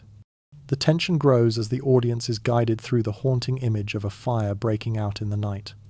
In the pitch-black hours, families might wake to the crackle of flames, unsure of where to run or how to escape. The fire spreads with frightening speed, racing through the wooden beams and thatch until the entire house is consumed. There's no time to gather belongings, no time to think, only the desperate decision between smoke-filled hallways or a collapsing ceiling. The smoke chokes, the heat becomes unbearable, and what was once a haven now feels like a tomb. Even in towns where watchmen were stationed to keep an eye on the threat of fire, medieval responses were often inadequate. Fire brigades did not exist in the way we know them today. When a house caught flame, the response was frantic and disorganized. Neighbors rushed barefoot into the night, many of them crossing icy streets, struggling to form human bucket lines to fetch water from the well. Bells rang in frantic calls for help, but the response was slow and chaotic. The fire, once it began, was usually lost. The effort to douse the flames was too little, too late. The very structure of these homes, its thin walls, dry materials, and thatch made it nearly impossible to save the building once it had ignited.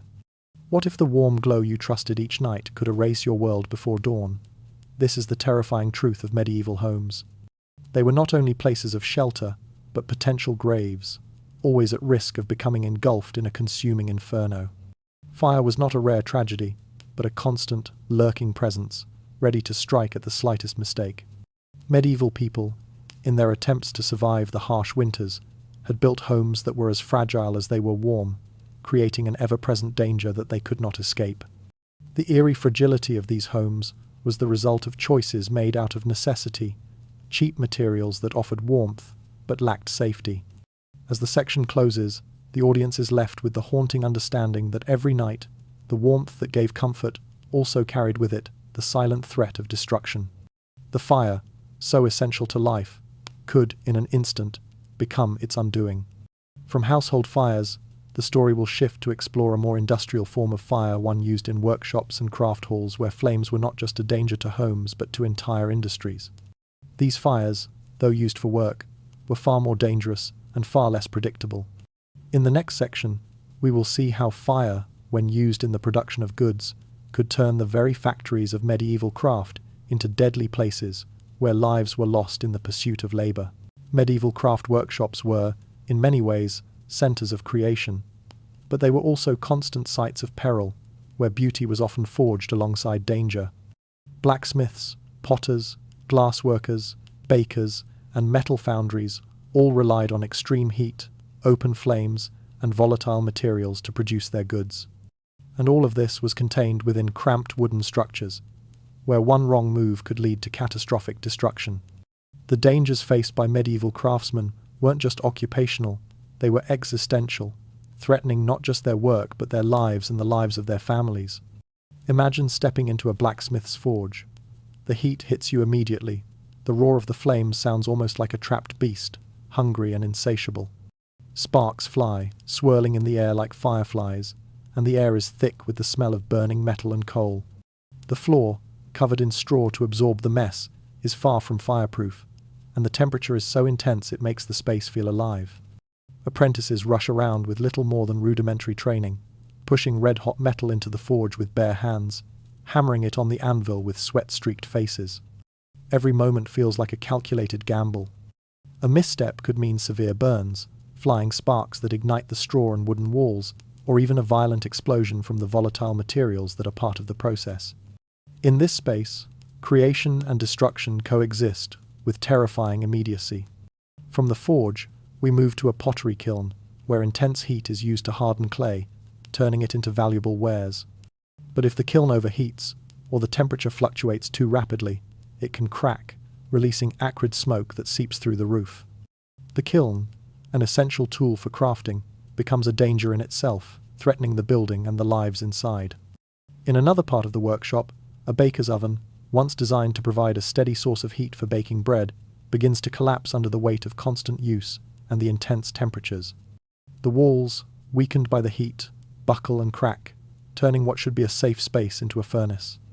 Even the seemingly innocuous act of baking becomes a high-risk task when the temperature becomes too much for the structure to handle. The glassworker's craft is no less perilous. The process of shaping molten glass requires extreme heat and intense focus. But the worker faces more than just the threat of burns. They also inhale the toxic fumes that rise from the molten metal and glass, leading to a slow, invisible poisoning. The narrator paints a chilling picture of these workers, whose skill and artistry come at the cost of their health, living with the constant risk of inhaling deadly vapors that could damage their lungs and, over time, their bodies. Medieval craftsmen understood the risks they faced, but they lacked the modern tools and safety equipment that we take for granted today. There were no fireproof walls, no gloves, no ventilation systems, and no protective gear to guard against the heat, fumes, and fire. Every day was a gamble, where the stakes were not just a ruined piece of work, but the very real risk of injury or death. The twisting irony comes when we realize that many of these workshops were not separate buildings at all. Often, craftsmen lived above their workspaces, meaning that the fire or explosion in the forge or kiln wasn't just a risk to the craft, it was a direct threat to their homes and families.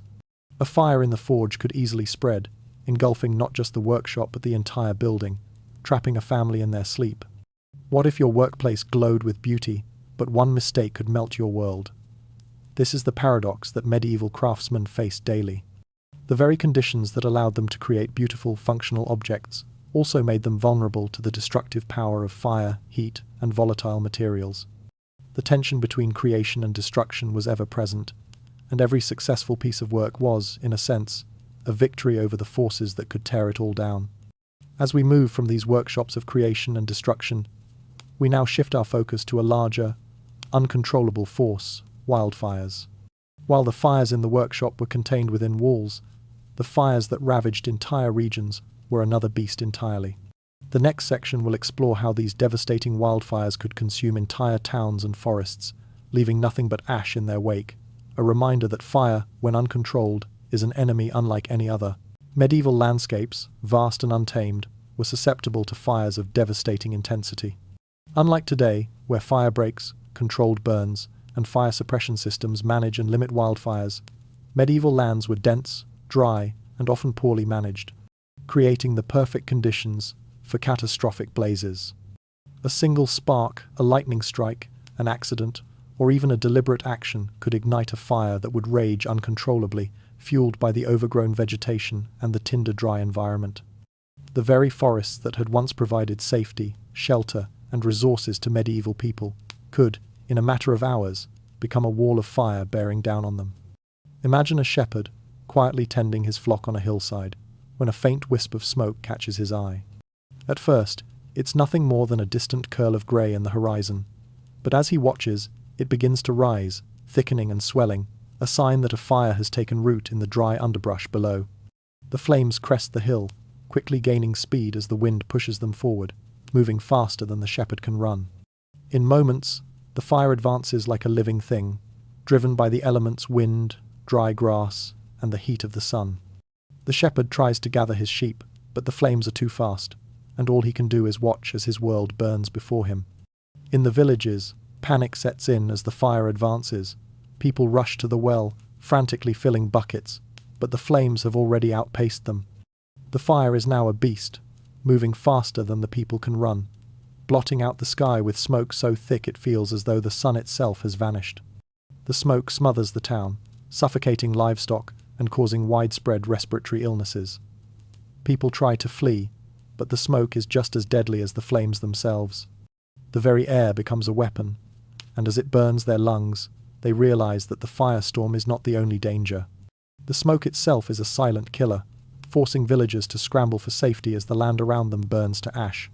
The landscape, once beautiful and green, becomes a nightmare, its rolling hills and forests turn to blackened earth. The narrator's tone, slow and hypnotic, paints the beauty of firelit horizons, the brilliant glow of flames in the distance, but quickly turns to the devastating aftermath. The smoke dissipates, but what is left behind is destruction. Charred earth, lost crops, and families who have lost everything. What should have been a sanctuary, the forest that sheltered them and provided resources for their livelihood, has become a force of devastation. But perhaps the most chilling reality of medieval wildfires is the fact that sometimes it was the people themselves who set the fire. Desperate and fearful, they would intentionally ignite the very forests they relied on, hoping to starve out predators like wolves or to destroy rival grazing lands. They believed that by setting fire to the woods, they could clear the land for farming or diminish the dangers posed by wild animals. But what they couldn't control was the fire's relentless spread. What was meant to be a tool to manage nature often spiraled into chaos, as the fire tore through the land faster than they could contain it. These intentional fires often turned into the very disasters they sought to avoid, leaving villages and entire landscapes in ruin. What if the forest you trusted for safety became a wall of fire bearing down on you? This was the terrifying paradox faced by medieval people. The wilderness, once a source of sustenance and protection, could just as easily become their worst enemy. The very land they worked and lived on was unpredictable, its dangers often invisible until it was too late. Fire, once under their control, could easily spiral out of control, consuming everything in its path. From the deadly unpredictability of wildfires, the story now moves to the more subtle, yet equally deadly force of heat itself. It's not just the flames and smoke that threaten life, but the oppressive heat that could drain the life from the land, the body, and the spirit. In the next section, we will explore the danger of heat as it affects both the environment and the people who lived within it, showing that survival was not just about protecting oneself from fire, but from the very warmth that kept them alive. In the medieval world, the heat was a silent predator, one that claimed lives without a shout or a fire's roar. Unlike today, when we understand the dangers of dehydration, heat stroke, and thermal exhaustion, medieval people labored under the relentless sun, completely unaware of the true threat it posed to their bodies. Their environment, particularly during the summer months, became a hostile force, one that was both invisible and inescapable. Workers in the fields, covered in sweat and dust, endured long hours under the oppressive heat, unaware that the sun was slowly breaking their bodies down. Imagine a midsummer day, the sun blazing high in the sky, as farmers and labourers work tirelessly to bring in the harvest. The air is thick with heat, and the fields stretch endlessly in front of them. They are clad in heavy wool garments, clothes meant to protect them from the cold, but now suffocating them under the sun's unrelenting rays. Their clothes are soaked with sweat, the moisture evaporating so quickly that it barely cools their bodies. The workers have no access to modern cooling techniques, and the nearest water sources are scarce.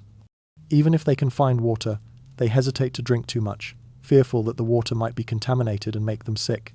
The narrator's calm voice paints a picture of the slow progression of heat-induced suffering. First, dizziness begins to creep in, unnoticed.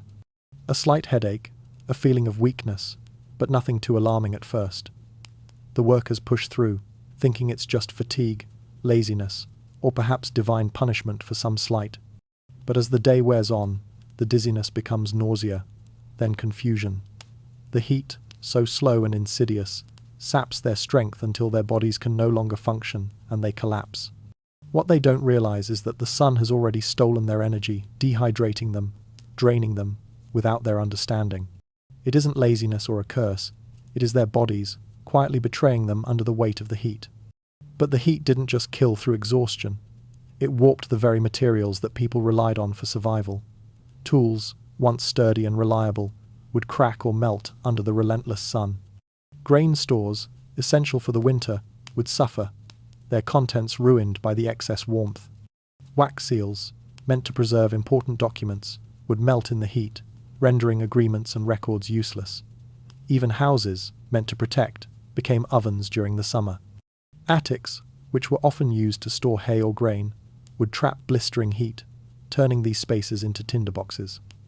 The potential for disaster was constant. The materials that made up homes, food stores, and tools were as vulnerable to the sun as the people who worked under it.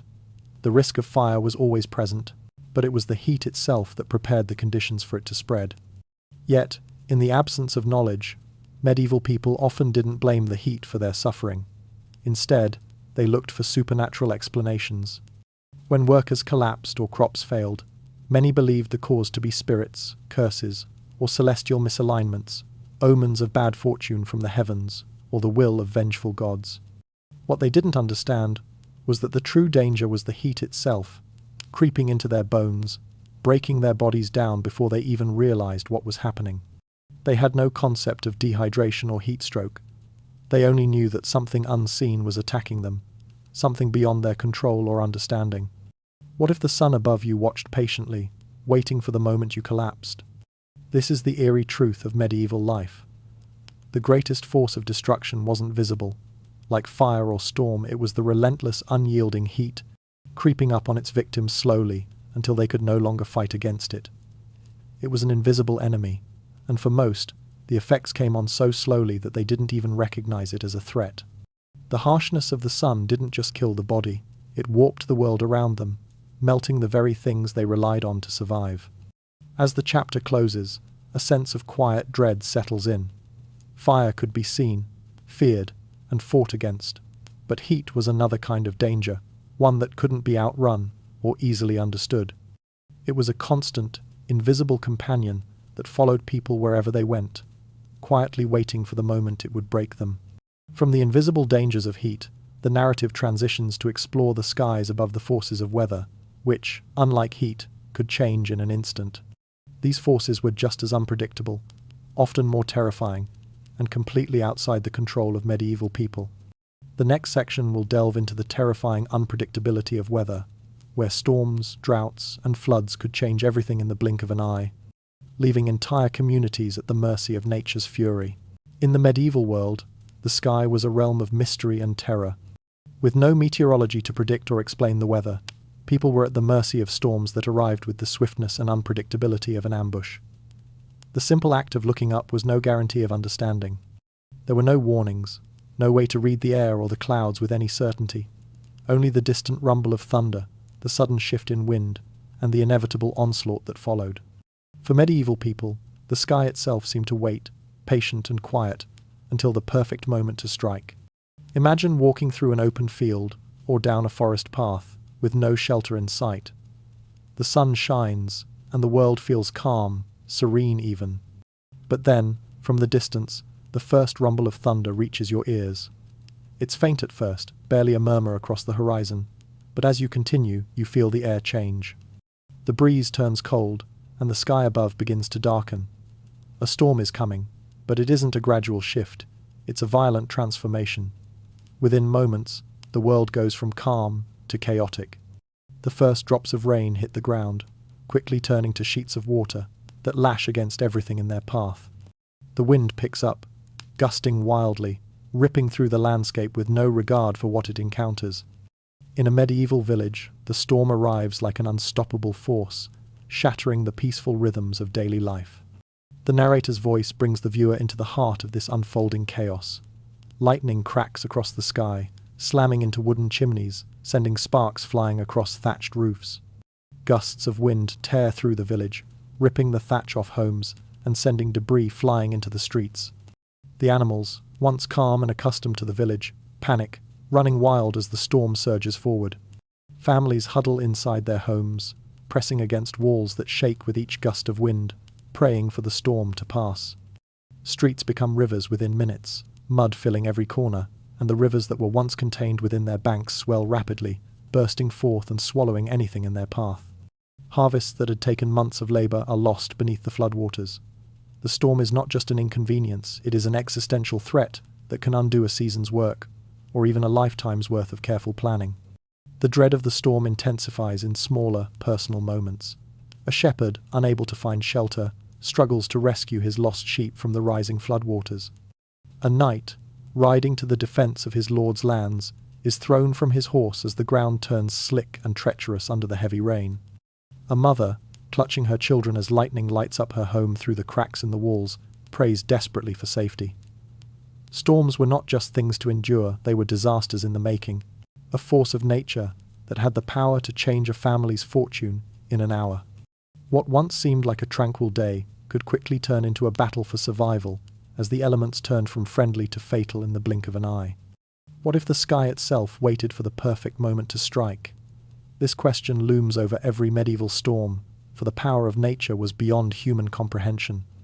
It wasn't just the sheer violence of the weather that made it so terrifying, it was the fact that there was no way to understand, control, or predict it.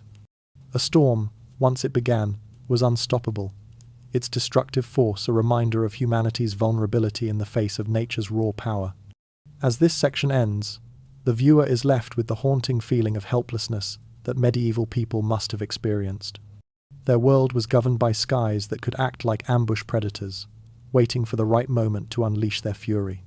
The storms weren't just forces of nature, they were agents of fate, capable of rewriting destinies with a single gust of wind, a single flash of lightning. From these sudden, violent storms, the story now turns to explore another threat from above lightning itself. Though part of the storm, lightning had a more focused and often more devastating power, striking without warning and leaving devastation in its wake. The next section will delve deeper into how lightning, in its single, terrifying flash, could change the course of lives, rewriting destinies in an instant. In the medieval world, lightning was not simply a natural phenomenon. It was a terrifying, divine message, a harbinger of anger or punishment from the heavens. Without the scientific knowledge to explain the force behind a thunderstorm, medieval people believed lightning to be a direct manifestation of malevolent forces or the will of the gods. It was a force of destruction that struck without warning, capable of annihilating what had been painstakingly built, leaving a trail of chaos and death in its wake. Imagine a quiet village on a warm summer night. The air is still, with only the soft sounds of the countryside breaking the silence. Then, suddenly, the night is shattered by a blinding flash of light, followed by a deafening crack that reverberates through the wooden walls of every house. A bolt of lightning has struck, and in its wake, panic spreads. The violence of the storm is overwhelming. A single strike can set a barn ablaze, incinerate livestock, or more terrifyingly strike a solitary traveller in the fields, leaving no chance for escape. What seems like a natural, albeit frightening, event is viewed as an act of divine wrath, a signal of something far beyond human comprehension. Medieval buildings, with their wooden structures and lack of grounding, were extremely vulnerable to lightning strikes. In a time when people sought refuge in churches, the buildings that were meant to be sanctuaries were often the first to be struck. Steeples, rising high above the village, made inviting targets for lightning. The bells of the churches, which were meant to call people to worship, would often melt under the searing heat of a bolt, their sounds forever silenced. The flames that followed were swift, consuming the wooden rafters and turning sacred spaces into infernos. People who had sought safety within the walls of these holy places would instead find themselves surrounded by smoke and fire with no means of escape. It was a cruel irony that the very places people turned to in moments of terror were often the first to succumb to the power of the storm. The tension builds as the narrator reveals how medieval people responded to the threat of lightning. In their desperation, some rang church bells during storms, believing that the sound would drive away the evil spirits that caused the lightning. But in reality, this act only increased the risk for those inside the church. The bells, being made of metal and situated high in the tower, attracted the lightning's strike. The bell ringers, who had once thought they were protecting their community, were often the first casualties of the storm. The fear of lightning was not only physical but deeply psychological. Some believed that lightning strikes were omens, signs of impending war, plague, or divine punishment. The world was in constant turmoil, and when the skies turned violent, it felt like a direct message from a higher power, a reminder of human frailty and the precariousness of life. The twist comes when the narrator reveals the most horrifying truth. Soldiers, who wore metal armor in battle, were uniquely vulnerable to lightning strikes. The conductive properties of the metal made them perfect targets for the sky's fury. On open fields or in exposed positions, knights and soldiers wearing armor were essentially walking conductors of lightning, a deadly fact that many never understood until it was too late. The very protection that they relied on for battle became a curse in the face of nature's wrath. A single bolt could obliterate a soldier, rendering his armor a coffin rather than a shield. What if one flash of light could erase everything you thought was protected? This question echoes through the section as lightning, a force beyond human control, strikes with terrifying precision. It is not just a natural disaster. It is a powerful and mysterious force, capable of rewriting destinies and shattering lives in a single instant. The awe and terror that medieval people felt toward lightning were not misplaced. They lived in constant fear of the sky's wrath, unsure of when the next strike would come or who would be caught in its deadly embrace. As the section draws to a close, the audience is left with a sense of vulnerability, as the uncontrollable power of lightning lingers in the air. It was a force that could strike anyone, anywhere, at any time, with no warning. And yet, this was only one of the many forces of nature that medieval people faced. The next chapter will shift focus to another unpredictable element of the natural world: wind. Unlike lightning, which could strike in an instant, wind could slowly reshape landscapes, bringing destruction and chaos in its wake. The next section will explore how violent gales and storms could tear through towns and forests, remaking the world in ways that could be just as devastating as the most ferocious lightning strike. In the medieval world, windstorms were more than a mere nuisance. They were forces of nature capable of reshaping the landscape in the blink of an eye. Without the robust, modern construction techniques that we rely on today, towns and villages were particularly vulnerable to the destructive power of wind. The winds that howled across the countryside, gales and tempests that could whip up seemingly from nowhere, were terrifying in their intensity. With no understanding of meteorological patterns, people lived in constant fear of a windstorm that could tear their world apart in moments. Imagine a small medieval village on a quiet afternoon, the air heavy with humidity as storm clouds gather overhead. The winds, at first barely noticeable, begin to stir. Then, without warning, they pick up speed, howling through the streets, rattling windows and shaking wooden beams. In moments, rooftops once securely fastened are ripped away like leaves in the breeze, falling into the streets below. Market stalls that had once been home to merchants, and their wares are blown through town squares, scattering goods and panicking shoppers. The streets, once bustling with the activity of daily life, now become a battleground against the fierce wind. The wind doesn't stop there. Heavy shutters, meant to protect homes and shops, slam violently against the walls, injuring anyone who's unlucky enough to be caught in their path. Trees, their roots too shallow for the violent gusts, are torn from the ground, crashing into homes and barns, leaving a trail of destruction in their wake. The wind doesn't care for the structures built by human hands. It rends, it tears, it uproots, leaving chaos in its path. Even in the most ordinary of spaces, the wind transforms the world into something unrecognizable. Dust storms, blind workers in the fields, children are knocked off their feet as the gales sweep through, and travelers, struggling to make their way down roads, crawl forward, hoping to avoid being blown over completely. Coastal regions were hit hardest by these relentless windstorms. The wind had the power to shift the shoreline itself, pulling the sea closer to the land and drowning any boats caught in its grip. Fishing fleets, often the lifeblood of the community, were no match for the fury of a windstorm, and entire fleets could be destroyed in minutes. The storms would leave fishermen and traders with nothing but empty docks and ruined boats. What had once been a predictable, sustaining force the water was now tied to the capricious and destructive wind. The narrator's voice grows more ominous as it delves into strange, inexplicable weather phenomena. Columns of swirling wind, like funnels, that moved across the fields with terrifying unpredictability. Medieval people had no understanding of tornadoes, so they interpreted these swirling winds as something much more sinister. Some villagers described these wind columns as dragons, serpents of the sky, or spirits sent to wreak havoc on the land. Their unpredictability made them even more terrifying. What seemed like a natural event was viewed as an attack by invisible forces, entities intent on causing destruction. What if a single gust could tear apart everything you thought was anchored? This question echoes through the section, showing how medieval people were constantly at the mercy of the wind, unsure of when it would strike or how devastating it would be. Their homes, built from timber and thatch, were ill-equipped to withstand such violent forces. Every gust felt like a reminder of the fragility of their lives, and the wind's ability to destroy what was meant to be permanent only deepened the sense of helplessness. Wind was not just an environmental hazard, it was a violent, erratic force of nature, capable of reshaping the world around them with little warning. Its unpredictability, its raw power, was something medieval people had no way of controlling or even understanding. It could tear through a town, knock down entire forests, or drown entire fleets of ships with the same ease with which it blew across the fields. The wind was a reminder that even the most secure, anchored aspects of life were ultimately subject to the whims of nature.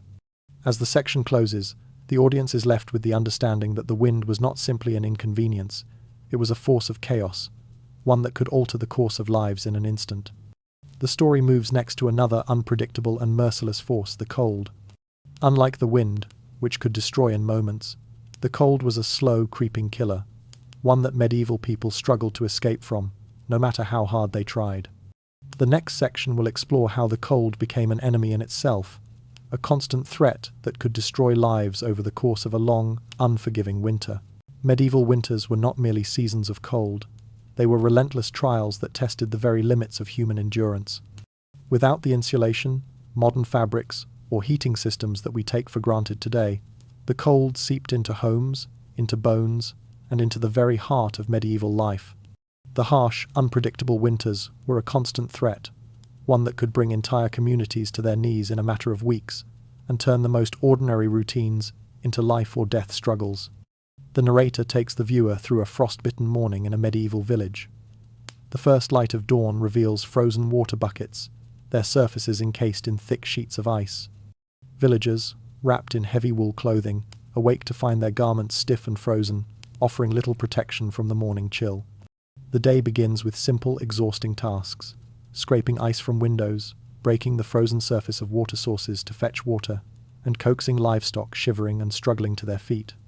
In homes that lack proper insulation, the cold seeps into the walls, into the beds, and into the bones of those who sleep there. The warmth of the hearth can only do so much. Even when the fire burns brightly, it feels more like a fleeting comfort than a permanent defense. The hidden cost of winter becomes apparent in every aspect of medieval life. Food supplies dwindle quickly, leaving families to ration what little they have left. Children, already more vulnerable than adults, weaken first under the strain of the cold and lack of proper nourishment. The elderly fare even worse, their bodies withering as the harshness of winter takes its toll. Illness flourishes in cramped quarters where families huddle together for warmth. There is no refuge, no escape from the cold, and it makes everything from daily chores to basic survival a constant struggle. The tools that villagers rely on also suffer in the biting cold. Iron, which would have been sturdy in warmer months, becomes brittle and prone to cracking. Wooden wheels split under the strain of icy temperatures, rendering carts useless. Even the simplest tasks, like maintaining tools or mending equipment, become almost impossible in these conditions. The cold forces medieval people to live in a world where everything is more fragile, more easily destroyed. The tension rises as the narrator takes the audience through the treacherous paths of winter. Ice coats the roads, making travel perilous. People slip and fall, sometimes into rivers, unable to move quickly enough to save themselves. Short journeys, once simple, become life-threatening as travelers freeze before reaching their destination. Fishermen, hoping to survive by taking advantage of the frozen lakes, risk their lives on unstable ice. One misstep, and the cold will claim them, But the most unsettling danger of all is hunger. If the harvest fails, or if the roads are blocked by snow or ice, entire villages can starve, their food stores vanishing beneath the frozen landscape. The cold, it seems, works in concert with hunger to turn the season into a fight for survival. What if the cold didn't just chill you, but hunted you? This is the ultimate terror of medieval winter. The cold becomes a silent, stalking force, preying on the weak and the unprepared. It doesn't just freeze, it steals warmth, it steals life. Its slow, creeping effect is insidious, leaving people to fight against a force they cannot see, hear, or understand until it's too late. The true horror of winter wasn't just the temperature, it was the slow suffocation it caused, the quiet destruction of everything medieval people relied on to survive. There's a deeper psychological cost to winter as well. Medieval people feared the stillness of the night as much as the cold itself. The freezing temperatures brought with them a silence, one that seemed to stretch across the land, broken only by the occasional crack of ice or the sound of wind howling through empty streets. This stillness, so unnatural and eerie, led many to believe that spirits roamed the frozen countryside. The shifting of ice, the creaking of trees in the wind, these sounds, so foreign and unsettling in the dead of winter, were often interpreted as supernatural voices.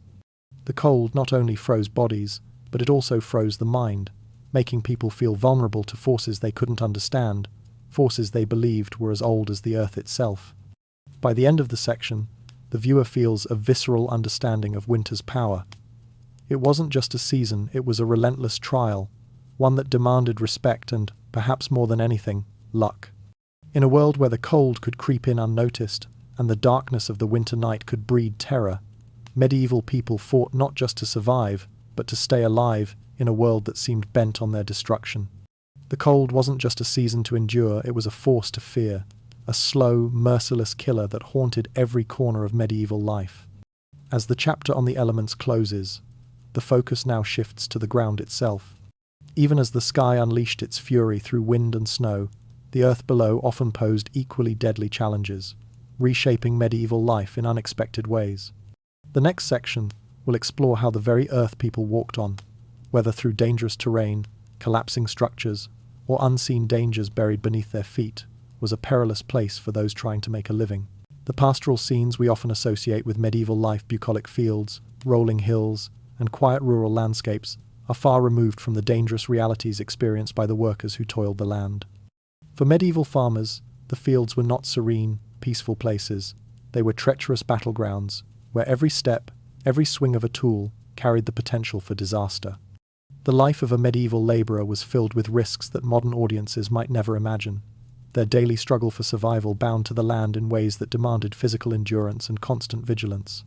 The narrator takes us through the sprawling fields, where workers labour from dawn to dusk, their backs bent beneath the weight of tools, their hands blistered raw from hours of gripping rough implements. The work is relentless, with no concept of rest days to rejuvenate the body. The physical strain is immense, but the true dangers lurk beneath the surface. Beneath the tall crops that sway in the wind, there are unseen perils, deep trenches, twisted roots, and holes dug by animals.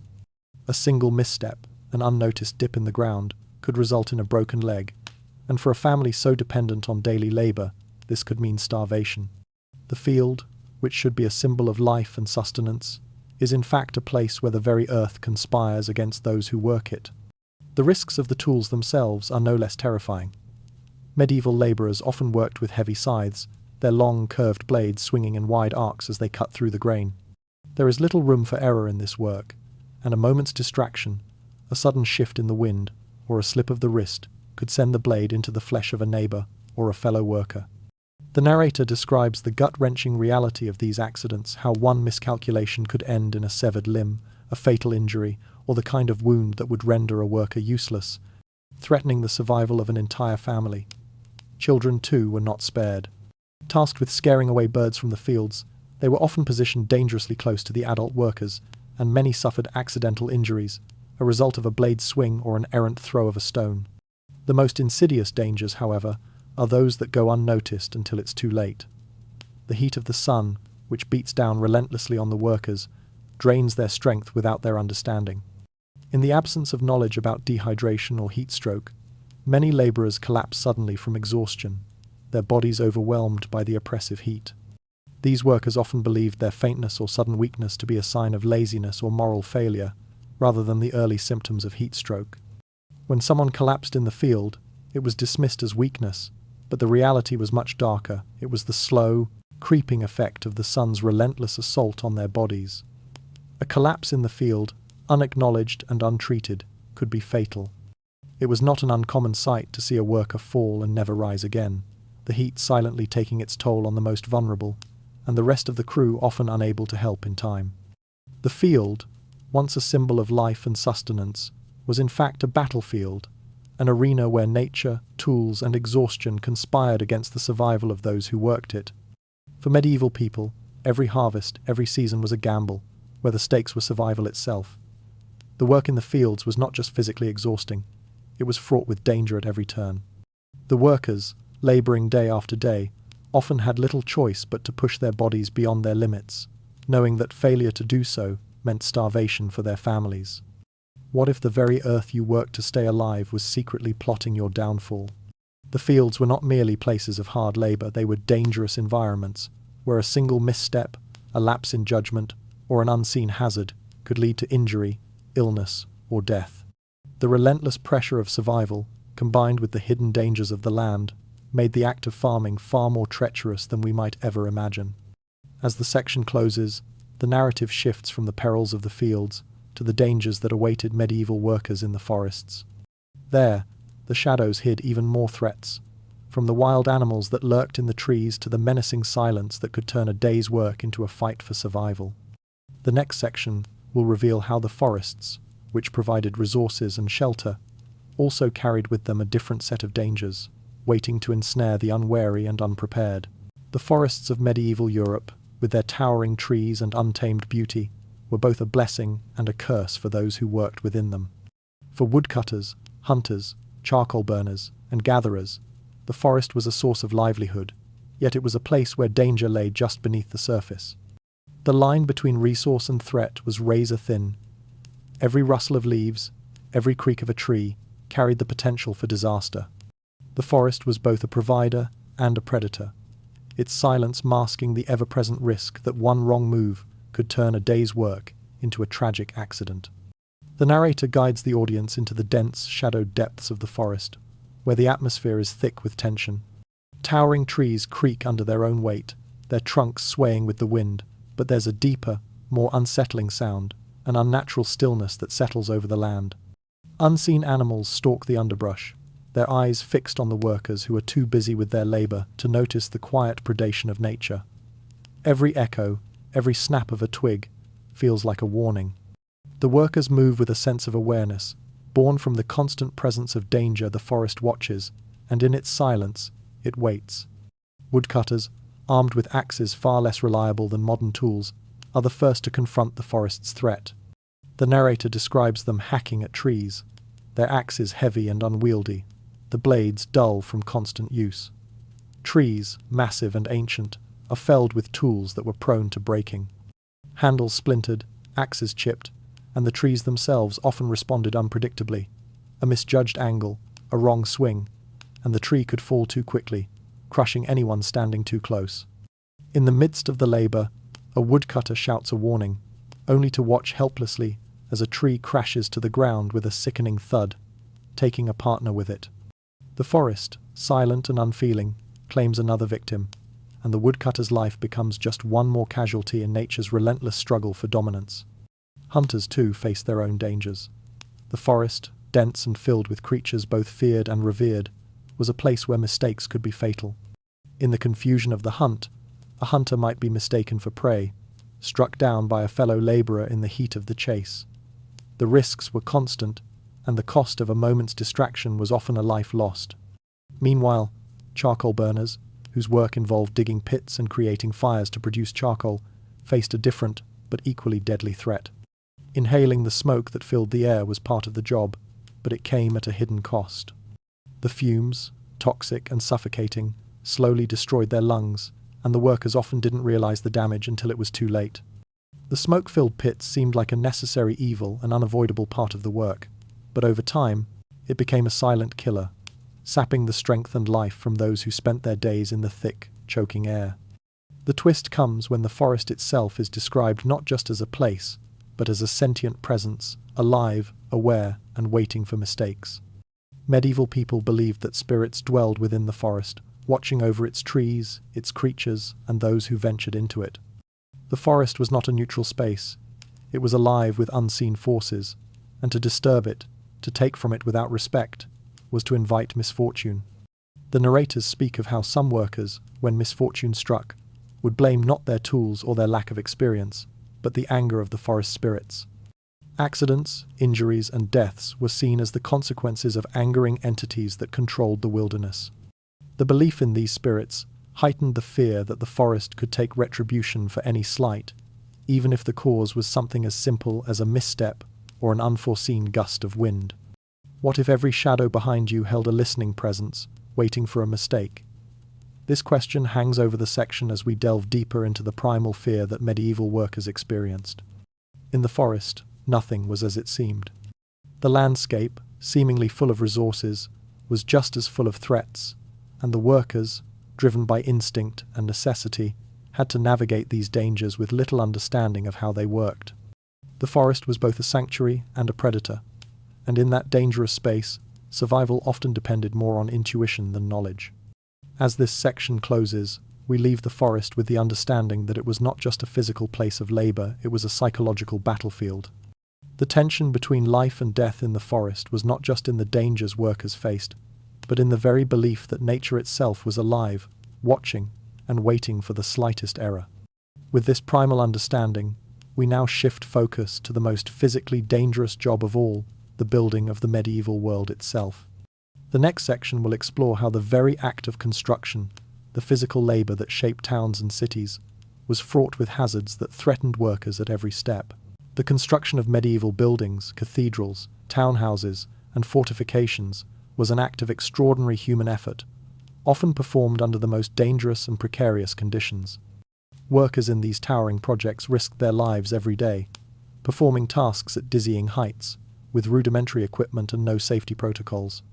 The very act of construction, while heroic, was fraught with deadly peril. Each stone laid, each beam lifted, could be the last for the worker involved.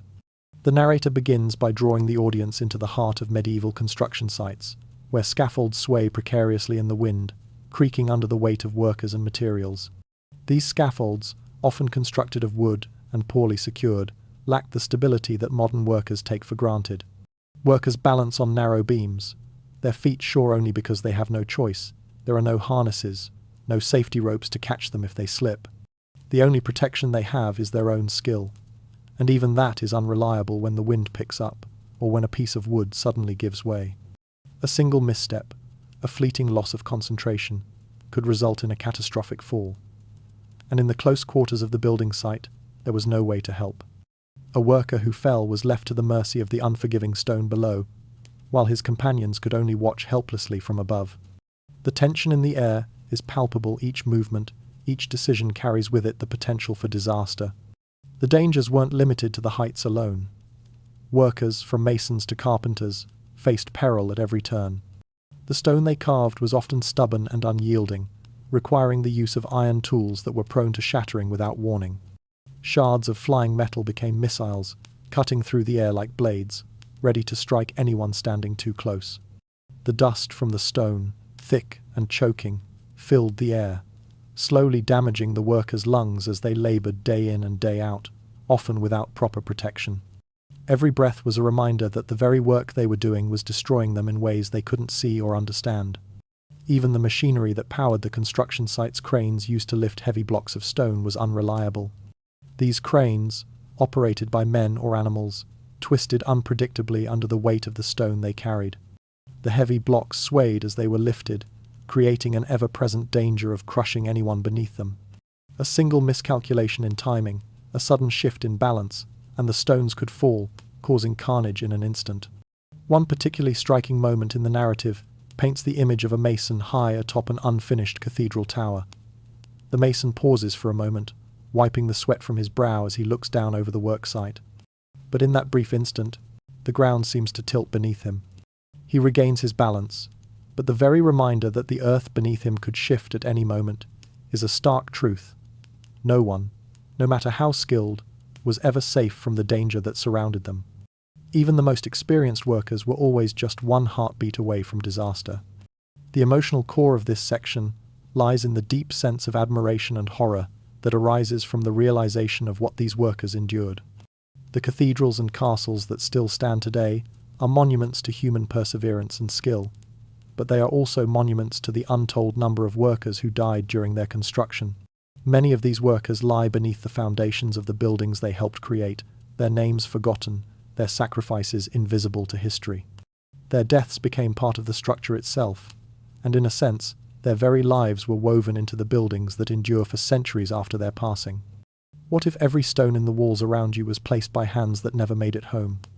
This is the haunting question that lingers after this section, reminding viewers of the countless lives lost in the creation of the structures we now admire. The builders, whose efforts were often anonymous and unrecorded, paid the ultimate price for the beauty and grandeur that would come to symbolize the medieval world. As this chapter on the dangers of construction closes, we move from the heights of cathedrals and towers to the depths of the earth, where the most physically dangerous job of all awaited working in the mines. The next section will explore the grim realities of mining, where workers faced a constant threat of collapse, and escape was often a luxury few could afford. The world beneath medieval towns and villages was a place of dark, suffocating danger, an environment where survival required not only physical strength, but the courage to face a constant, lurking death. The mines, which promised valuable resources for those who dared enter, were far from the romanticized images of treasure seekers or fortune hunters. Instead, they were claustrophobic tombs, where the earth seemed to close in on workers with every swing of their pickaxes. The deeper a miner ventured, the more the earth seemed to resist, as if it sought to reclaim those who dared disturb its depths. The narrator guides us into these narrow tunnels, lit only by flickering lamps that cast long, trembling shadows on the jagged walls. The air is thick with dust, burning the throat and making every breath feel like an act of survival. The walls themselves groan under the pressure, and the ground trembles with each strike of the miner's simple tools. The tools themselves are primitive, crude pickaxes and hammers, their heads dull from constant use, striking at stone and ore with no real protection. Each strike sends vibrations through the fragile earth, and the workers can feel the weight of the world pressing in around them. Yet, they continue to dig, for the promise of a small reward, whether it's precious metals or the wages that sustain their families, keeps them working in this deadly silence. Cave-ins, the most common and deadly of all threats, are an ever-present fear. A single crack in the stone, a small shift in the pressure of the earth, and the entire tunnel could collapse without warning. The narrator describes how a single crack in the walls could echo through the tunnel, a whisper of doom, before the entire ceiling gives way, burying men alive under tons of rock and earth. In the dark, the shift of rock sounds like the growing heartbeat of death, and every shift, every groan of the walls, sends waves of terror through the miners. There is no escape from the crushing weight of the earth, and many miners never made it out. The darkness amplifies every sound, every shift, turning minor movements into terror. Beyond the immediate physical danger of collapse, miners also faced the silent killer of toxic gases. The bad air that filled the tunnels was deadly, snuffing out the flames of their torches and taking the lives of those who breathed it. There was no way to detect it, no instruments, no warning signs. Survival was a matter of luck, or simply noticing that a companion's flame had gone out before yours did. The sudden darkness in the tunnel, the quiet collapse of the flame, was often the only warning that the air had turned deadly. The miners, their lungs already thick with dust and the stifling air, had no choice but to continue working, unaware that their very survival was tied to the whims of the earth beneath them. Flooding was yet another danger. Underground springs, hidden deep in the earth, could burst without warning, filling entire tunnels with water in minutes. The miners would scramble through the dark corridors, unsure which way to run. Every turn could lead to salvation, or to deeper danger, as water flooded in from unseen places. The tunnels, once passages to potential wealth, became nothing more than traps where every step brought them closer to death. In such a confined space, there was no room to escape, no easy way to reach safety. The twist to this perilous work lies in the psychological strain it placed on those who laboured beneath the earth. Miners, deeply aware of the constant risk of collapse and death, believed the earth itself had a temper, a malevolent presence that could be disturbed by the workers who tunneled through its veins. Before entering the tunnels, miners often whispered prayers, hoping to placate the earth's spirits, begging for mercy. They feared that any misstep, any wrong move, would awaken these sleeping forces beneath the soil, causing them to lash out with deadly consequences. The earth, in their minds, wasn't just a place of work, it was a living entity, watching and waiting, and their every move had to be in sync with its moods, or else. What if every swing of your pickaxe risked waking the earth and burying you within it? This haunting question encapsulates the tension that medieval miners lived with every day. Their work was not just an act of labor, it was a delicate dance with death, a negotiation with the very forces that kept them alive and yet could so easily take that life away. The cold, silent darkness of the tunnels held more than just physical risks. It held the terror of the unknown, the feeling that the earth itself was watching, listening, and waiting. As this section ends, the viewer is left with a deep sense of the psychological and physical toll that mining took on those who lived beneath the earth. The documentary now shifts focus, moving from the physical dangers of the earth itself to the asterisk social dangers, of the medieval world. Hazards created not by nature, but by culture, belief, and human fear. These invisible threats, often rooted in superstition and social structures, became the silent killers that shaped medieval life in ways just as devastating as any cave-in or flood. In the tightly knit insular villages of medieval Europe, the arrival of a stranger was not greeted with open arms, but with a mixture of curiosity and deep suspicion. The medieval world, defined by its small communities and limited scope of interaction, had little tolerance for those who differed in speech, clothing, or customs. Outsiders, whether they were travelers, migrants, or anyone who strayed from the local mold, were viewed with fear, often long before they spoke a word. The narrator takes the audience through the tense moments when a traveller enters a settlement, his every step under the scrutiny of dozens of eyes. The stranger feels it instantly, the uncomfortable weight of being watched, judged, and labelled. The village, which had known the same faces for generations, views this new arrival with suspicion, as though his very presence is an affront to their way of life. Merchants arriving with goods are forced to prove their honesty, their wares scrutinized for hidden motives or substandard quality. A refugee seeking shelter is met with rejection, not kindness, his need for help overshadowed by the uncertainty of his origins and the fear of what he might bring with him. In the medieval world, an outsider's entry into a village was not an innocent act. It was a potential threat, a symbol of the unknown, and therefore something to be feared. This deep suspicion often manifested as preemptive aggression. Outsiders were blamed for anything that went wrong: thefts, poor harvests, sudden illnesses, or unexplained accidents. The villagers, facing hardships they couldn't explain or control, projected their fears and anxieties onto anyone who didn't fit the local mold. A bad harvest could easily be attributed to the mysterious traveller who had passed through the village days earlier. A sickness sweeping through a family was quickly blamed on a foreigner who had entered the town, his strange accent and appearance marking him as the source of the illness. The unknown was the easiest scapegoat, and in a world where survival was often a matter of community trust and cooperation, outsiders had little chance to defend themselves against such accusations. The hidden danger of medieval suspicion lay in the fact that there were no formal systems of identification. There were no passports, no records, no way of knowing who a person truly was or where they came from. This lack of formal identification meant that anyone could be misidentified, falsely accused of being someone entirely different. A peaceful pilgrim, travelling to a shrine, could be mistaken for a criminal on the run, his quiet demeanour misinterpreted as something more sinister. A foreign craftsman, simply looking for work, could be accused of espionage or sorcery, his strange tools and unfamiliar ways seen as evidence of a hidden agenda. With no way to prove innocence or establish identity, the outsider was always at the mercy of the village's suspicion. The tension deepens when the narrator reveals a chilling truth sometimes. Entire communities would drive away people who, by all accounts, should have been welcomed. Healers, scholars, and skilled workers were often viewed with as much fear as anyone deemed an outsider. A healer who came to help might be rejected because of the unfamiliarity of her knowledge or methods, seen as a threat to the community's established practices. A scholar, with knowledge that seemed beyond the common understanding, could be accused of witchcraft or sorcery.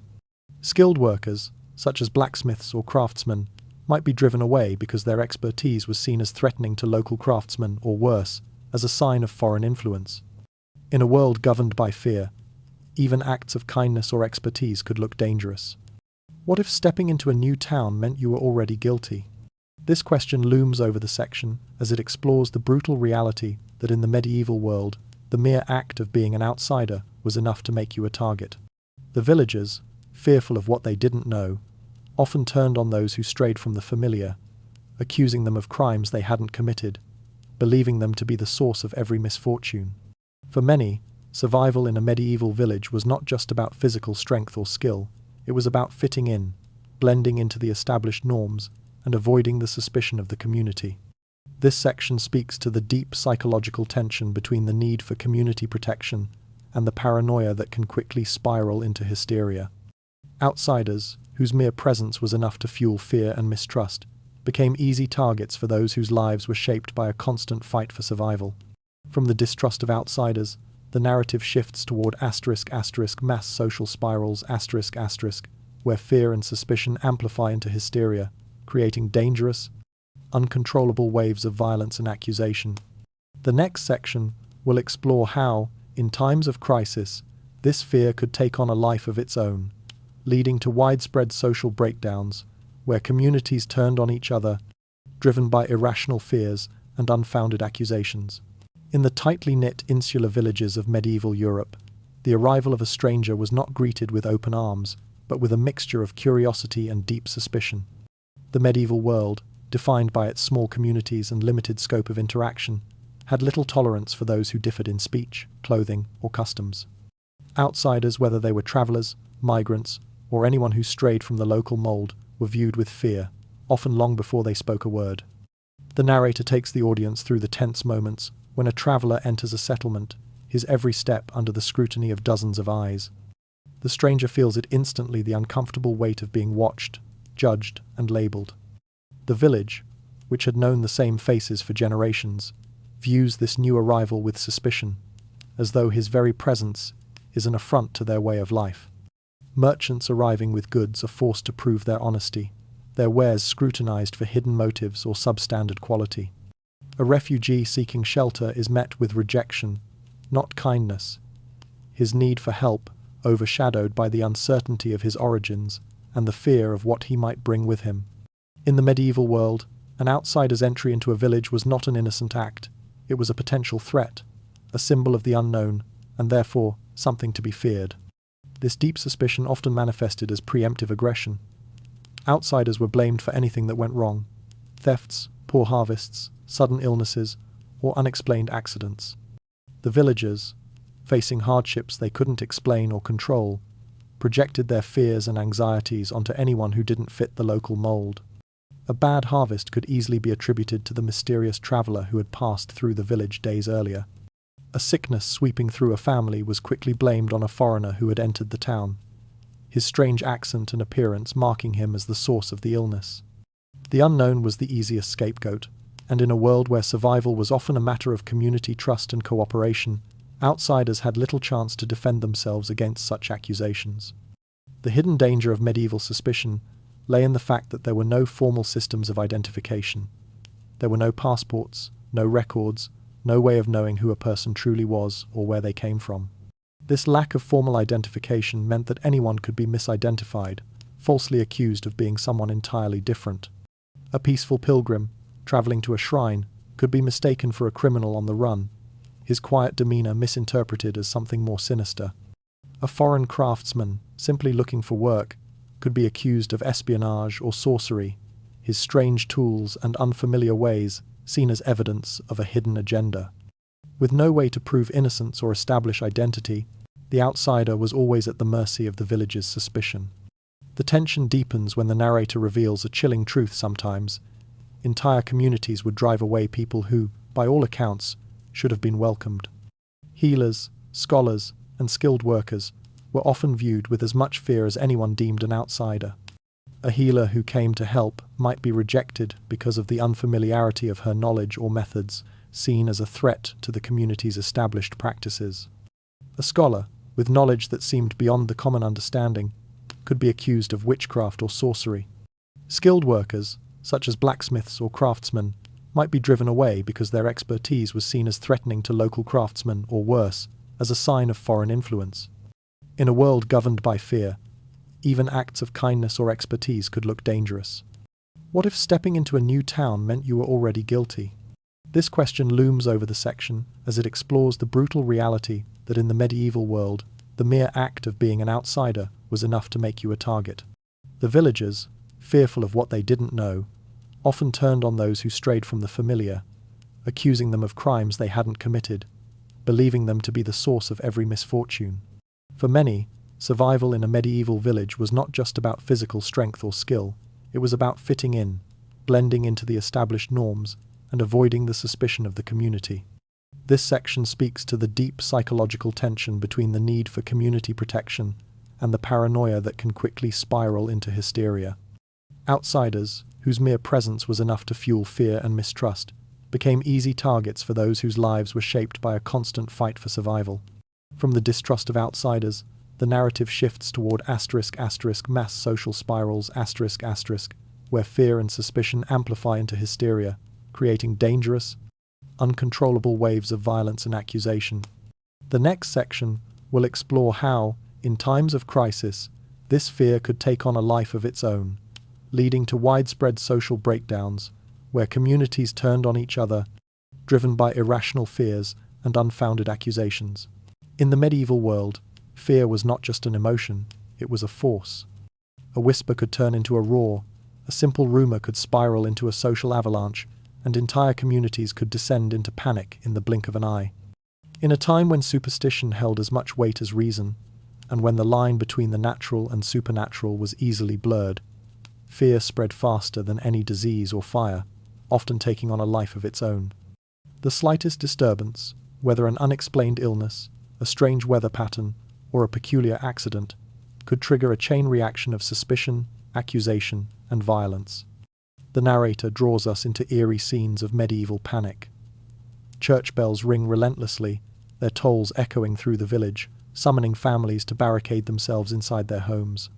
Villagers gather with torches, ready to confront the unknown, spurred on by rumors of demons, wolves, or witches. In these moments, fear doesn't simply linger, it takes hold, becoming a contagious force that spreads word by word. It's not just a response to immediate danger, but a wildfire fueled by superstition, misinformation, and a society that was all too ready to believe in the worst. The omniscient perspective illustrates several examples of how panic could take hold and warp reality. A mysterious illness, which might have had a natural cause, is swiftly interpreted as supernatural punishment. Livestock dying in clusters is blamed on curses or the evil eye, and strange weather events, unusual storms, unseasonable frost, or the sudden appearance of hail are seen as divine anger. Unexplained accidents, like a fallen tree or a cart that breaks on its own, are attributed to dark forces, and suddenly, the very ground beneath them feels unstable. What had once been an ordinary, uneventful day becomes a series of omens, signs of something far more dangerous at work in the world. As fear spreads, the consequences are devastating. Mass panic doesn't just create chaos, it turns neighbors against each other. Old grievances, misunderstandings, and suspicions bubble to the surface, amplified by the collective hysteria. People no longer trust each other, and once cooperative communities begin to fracture, as accusations fly, and even the smallest disagreement can result in violence. The tension escalates, and what was once a peaceful village becomes a place of danger, where no one feels safe and no one can be trusted. The twist in this section comes when the narrator reveals a chilling truth. In many cases, the original source of panic was entirely false. A simple misunderstanding, a piece of gossip, or a misinterpreted event could snowball into something far more dangerous. A harmless illness that had an easy explanation, like food poisoning or a seasonal flu, could be seen as a curse from the devil. A brief flash of lightning or a strange bird in the sky could be taken as a sign of divine wrath, and before anyone knew it, the entire village was gripped by fear, searching for someone to blame. The very nature of panic makes it difficult to unravel the truth once it has taken root. Fear feeds on itself, growing with every passing moment, until it becomes a destructive force, irreparable and unstoppable. What if terror could leap from mind to mind like an invisible spark? This is the haunting reality of mass panic in the medieval world. It wasn't the external forces, the demons, witches, or curses that were the real danger. It was the fear itself. Unseen, unmeasured, but deeply destructive, fear could bring down entire communities, destroy reputations, and cause more damage than any plague or war. Panic, once set in motion, was as contagious as a disease, spreading quickly and recklessly, leaving chaos in its wake. This section reveals the fragility of medieval society, where belief and superstition held power over reason and facts. Fear itself became a killer, an invisible force that shaped decisions, destroyed lives, and often created its own truth. And as fear spiraled out of control, it became one of the most dangerous weapons in the medieval world, just as deadly as any external threat. From mass panic, the narrative now moves into a deeper, more systemic social force, the power of asterisk religious fear, asterisk, and its catastrophic consequences. In a world where the divine and the demonic were ever-present forces in everyday life, religion provided the structure, but also created the most dangerous avenues for social manipulation and persecution. The next section will explore how fear of religious judgment, whether through heresy, witchcraft, or punishment, led to some of the most horrific events of the era. In the medieval world, religion was more than a source of spiritual guidance. It was a lens through which every action, every thought, and every fear was viewed. Faith shaped every aspect of daily life, but it also created a complex web of invisible rules, moral expectations, and supernatural anxieties that could be as dangerous as any physical threat. The narrator takes us into the heart of this world, where belief in divine forces was not just a matter of personal faith, but a pervasive, ever-present force that shaped society. For the people of the time, the line between salvation and damnation was razor thin, and the fear of angering divine powers was often far greater than the fear of cold, hunger, or death. The scene unfolds in candlelit churches, where priests deliver sermons that echo through the darkened halls. These sermons are not just about faith. They are warnings about sin, damnation, and the ever-looming threat of supernatural punishment. The people, their lives already fraught with peril, fear angering divine forces more than anything else.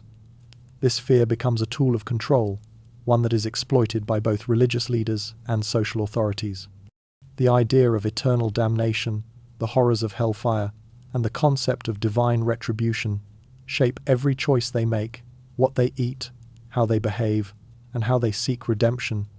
The omniscient voice guides the audience through chilling episodes that reveal the darker side of medieval devotion. During outbreaks of disease, villagers, gripped by fear of divine wrath, would whip themselves in public as a form of penance, believing that their self-inflicted suffering might appease the wrath of God. These acts of physical torment, meant to demonstrate devotion, only served to weaken bodies already battered by illness. Families, desperate for divine favor, would fast to extremes, depriving themselves of food and water in an attempt to purify their souls, weakening their bodies in the process. These rituals, meant to protect or cleanse, often led to death or permanent injury, as people pushed their bodies beyond their limits in their attempts to win favor from an angry god. Religious officials, wielding the authority of the church, would often order destructive penances rituals that further isolated individuals from their communities, increased their suffering, and sometimes, as with the case of possessed individuals, led to violent exorcisms. In an era when mental illness or physical ailments were often misunderstood, the label of possession could lead to horrendous treatment. Those accused of being possessed were subjected to cruel and violent rituals, designed not to heal, but to break their will, often resulting in death. Perhaps the most chilling aspect of this section is the prevalence of accusations of heresy. In a world where doctrinal purity was paramount, those who deviated from the accepted beliefs were seen as threats not only to the church, but to the very fabric of society. Accusations of heresy, often based on nothing more than whispers or misunderstandings, led to imprisonment, torture, and execution. The fear of being accused of heresy was enough to turn even the most devout person into an object of suspicion. Religious authorities used this fear to control and manipulate, knowing that the threat of torture or death was enough to silence anyone who questioned the official teachings. The twist in this section lies in the tragic realization that time's good intentions, times often created the most harm. People believed they were doing righteous work, whether it was through self-punishment, fasting, or rooting out heresy, but in doing so, they destroyed themselves or others. These acts of devotion, meant to prove purity or loyalty, became tools of destruction, often causing far more harm than the sins they were meant to atone for. What if devotion itself carried the power to destroy you? This question looms large in the narrative, highlighting the dangerous intersection of belief, fear, and morality. In a world where religious rules and expectations were so rigid, where every action could be interpreted as a sign of spiritual purity or moral failure, the potential for self-destruction was enormous. The medieval world was a labyrinth of spiritual rules, any one of which could trigger ruin if misinterpreted or broken. The consequences of even the smallest transgression could be deadly, as faith and fear blended into a potent cocktail of control and devastation.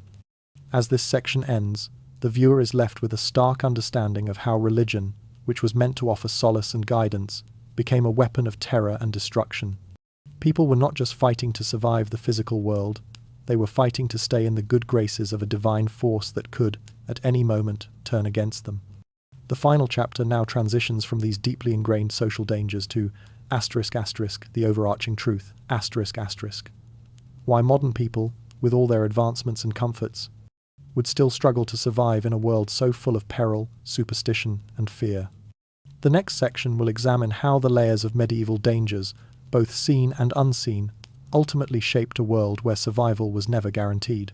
In a world where survival was never guaranteed, the human body had to adapt to a level of physical hardship that most modern people could scarcely imagine. The bodies of medieval people were not soft or sedentary, as many of ours have become, but instead were forged in the crucible of relentless labor, constant exposure to the elements, and a diet that provided just enough to keep going if they were lucky. The narrator begins by comparing modern bodies, soft, conditioned by comfort, and protected from physical strain with those of medieval individuals, whose endurance was a matter of necessity, not choice. Medieval people, from childhood, were conditioned to withstand incredible physical challenges. Children, as young as 5 or 6, would carry heavy water buckets, hike long distances to collect firewood, or help in the fields, learning from an early age that physical strength and endurance were essential for survival. Adults, meanwhile, labored in fields from sunrise to sunset, bending their backs, carrying heavy loads, and working long hours under the oppressive weight of manual labor. Even the elderly worked well into their final years, their bodies hard-worn but accustomed to the endless demands of survival. This wasn't heroism, it was simply the reality of life. The body had to endure, or death would be the inevitable result. The narrator then shifts the focus to the modern body, inviting viewers to imagine how their own bodies would respond to the expectations of medieval life. Modern people, conditioned by comfort and convenience, are unprepared for the physical strain of medieval survival. The soft hands of a modern office worker, accustomed to typing or handling delicate materials, would tear open within hours of fieldwork. The immune system, which no longer fights the everyday bacteria medieval people were constantly exposed to, would quickly be overwhelmed, leading to sickness and infection that could be fatal. Joints, unused to repetitive stress, would strain and fail under the relentless work required for manual labor.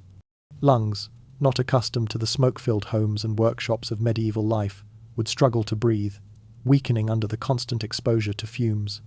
And muscles, soft from lack of physical exertion, would fail under the never-ending tasks of hauling, lifting, and bending. The message is clear. Survival in the medieval world required a kind of physical resilience that modern bodies simply do not possess. The body of a modern person, conditioned for comfort and protection, would quickly fail in the face of such constant, brutal physical hardship. The contrast between the two worlds is stark. While we live in a time of ease, where labor is often outsourced to machines and technology, medieval people had no such luxury. Their bodies were their tools, and their survival depended entirely on their ability to withstand pain, exhaustion, and the constant strain of physical labor. What if your own body was the first thing to fail in the medieval world? This haunting question makes clear the reality that medieval survival was not just about fighting external dangers. It was about enduring a level of physical hardship that most modern people would not survive. The modern body, unprepared for such a world, would be the first to give way. As this section concludes, the documentary shifts its focus from the physical to the mental. The modern mind, too, would struggle to survive in a world so full of danger, superstition, and constant fear. The psychological toll of medieval life, shaped by superstition, fear, and relentless hardship, would be as much of a barrier to survival as the body's inability to withstand physical strain. The next section will explore how the modern mind, conditioned by comfort and relative security, would fail to navigate the complex, terrifying realities of medieval existence. In the medieval world, psychological endurance was as necessary for survival as physical strength. People lived under a constant cloud of uncertainty, where death, disease, and disaster were not rare events, but regular, unavoidable parts of life.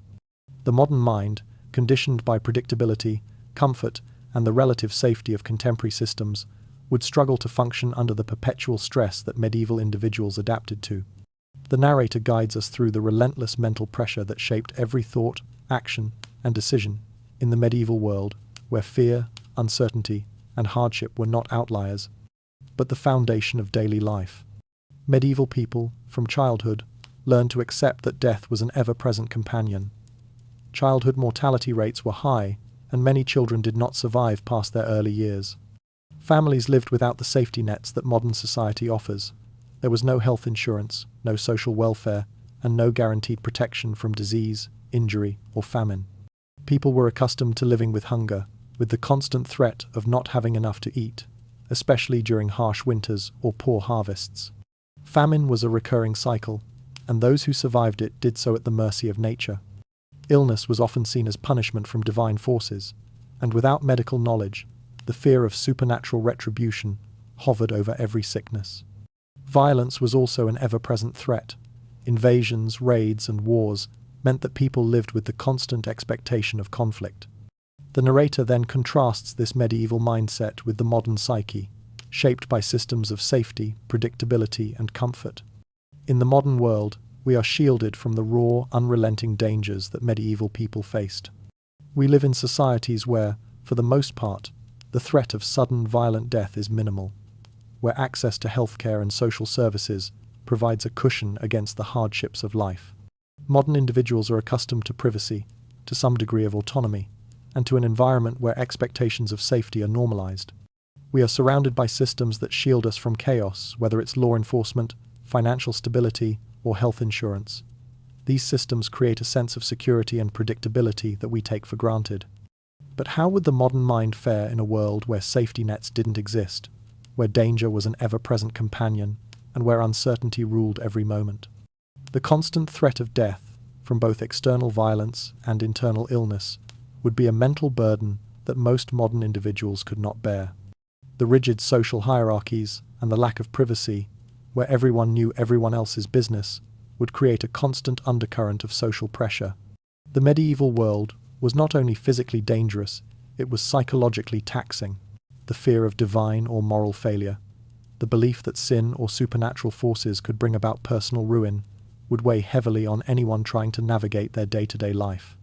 The twist in this section comes with the realization that medieval people didn't consider their lives extraordinary. Fear, stress, and hardship were simply normal. These emotional burdens were woven into every decision, from what to eat, to where to live, to whom to trust. Survival was not just a physical act, it was a mental act.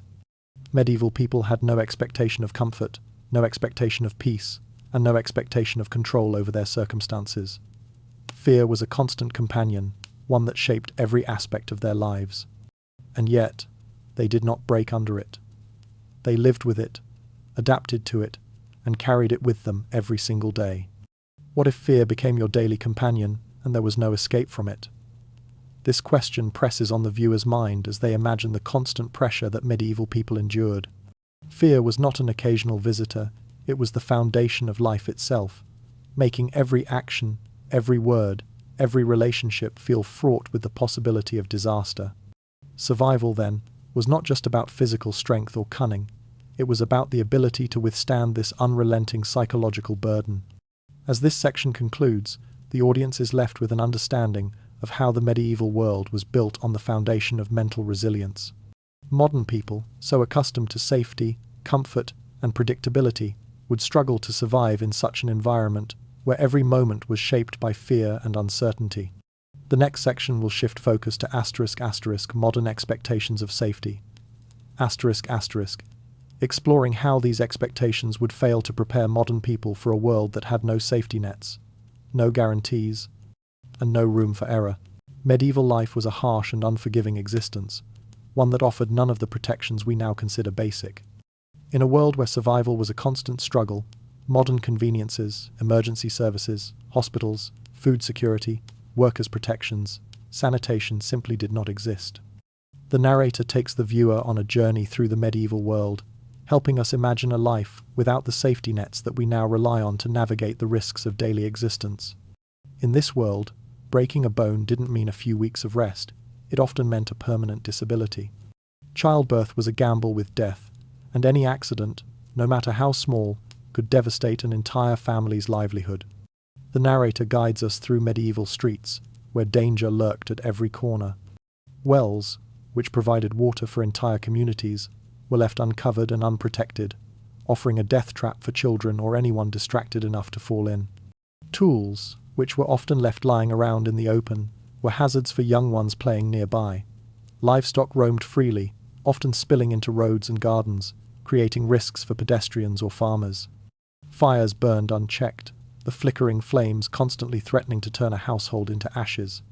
In the medieval world, there were no regulations, no safety standards, and no oversight. What we now take for granted, railing on stairs, clean drinking water, police patrols, medicine did not exist. The environment itself was a daily threat, a world where a single slip, an unforeseen accident, or a moment of carelessness could lead to ruin. In this world, survival was not guaranteed. It was dependent on skill, awareness, and an instinctive understanding of the constant danger that surrounded you. Children were taught from an early age to avoid danger, to be aware of every possible hazard. The young learned how to move cautiously through a world that was built on risk. In a medieval village, you couldn't afford to take safety for granted. There was no 911 to call when a child fell ill, no hospitals to tend to a wound. If you got sick, you had to rely on home remedies or a local healer, often with little knowledge of how to treat illness properly. If you were injured, there was no guarantee that you would recover. Broken bones could lead to infections that would claim your life. Childbirth was a dangerous event, often resulting in the death of the mother or child, as the medical knowledge to handle complications was minimal at best. The twist of this section lies in the revelation that many of these dangers, no matter how catastrophic they seem to us today, were simply normalized in the medieval world. People didn't see themselves as brave for enduring the dangers of everyday life, they simply lived with them because they had no other choice. To expect safety or protection would have been unrealistic. Fear and risk were constant companions, and survival was a matter of resilience, awareness, and sometimes sheer luck. It wasn't that medieval people were extraordinary in their bravery, it was that they had no alternative but to live with constant threat. Every injury, every illness, every unexpected event was just part of the fabric of life. What if every moment of your life depended purely on luck and endurance? This is the reality of the medieval world, one where survival wasn't about comfort, safety, or predictability, but about adapting to a constant barrage of physical, social, and environmental risks. It's a life lived on the edge, where every choice, every movement could be the difference between life and death. As the section comes to a close, it's clear that the medieval world was a far more dangerous place than modern people often realize. The contrast between the medieval world and our own, where we expect safety, comfort, and predictable systems to protect us, highlights the challenges of surviving in a world that offered no guarantees. The next and final section will summarize everything explored in this chapter, drawing the audience into a lasting reflection on how the dangers of the past shaped the lives of those who lived through them, and how modern society is often unaware of the delicate web of safety that surrounds us. As the documentary draws to a close, the overarching truth emerges.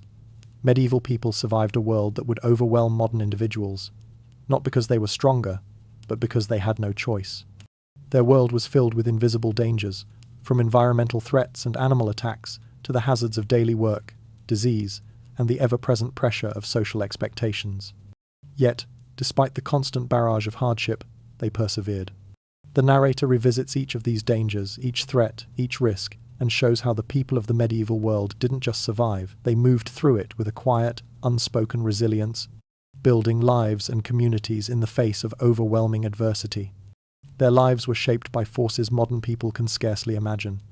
Every day was a negotiation with danger. Yet, in the midst of this struggle, medieval people built homes, raised families, crafted art, and created legacies that continue to shape the modern world. They created beauty in the form of cathedrals, literature, and art, despite the fact that their very survival was in question with every season. They raised children in a world where death was a constant presence, where survival itself was often a matter of luck.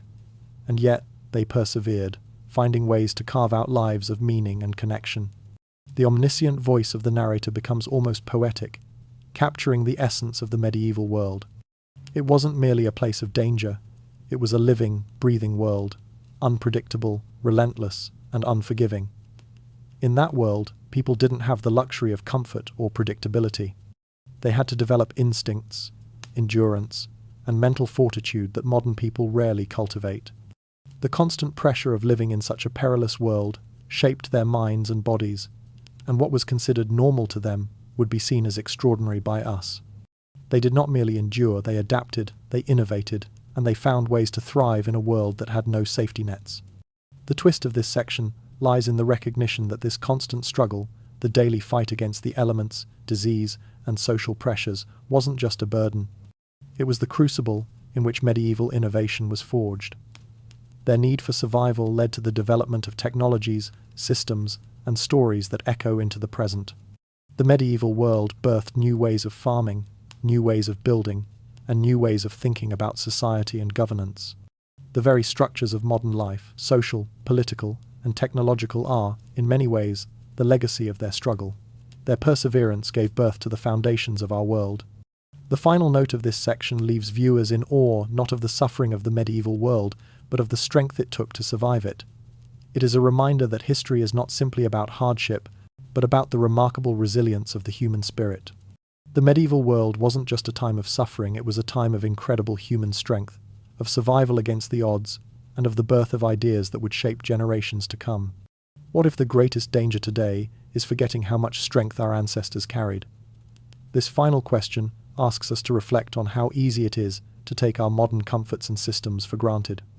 In our cushioned lives, where safety, predictability, and comfort are often seen as givens, we risk forgetting the immense resilience required by those who lived in a world of constant peril. The strength that allowed them to survive was not just physical, it was mental, emotional, and deeply rooted in their ability to adapt and overcome. As the documentary concludes, it provides an elegant exit, leaving the audience with a renewed sense of respect for human endurance and the deep, often invisible roots of our modern world.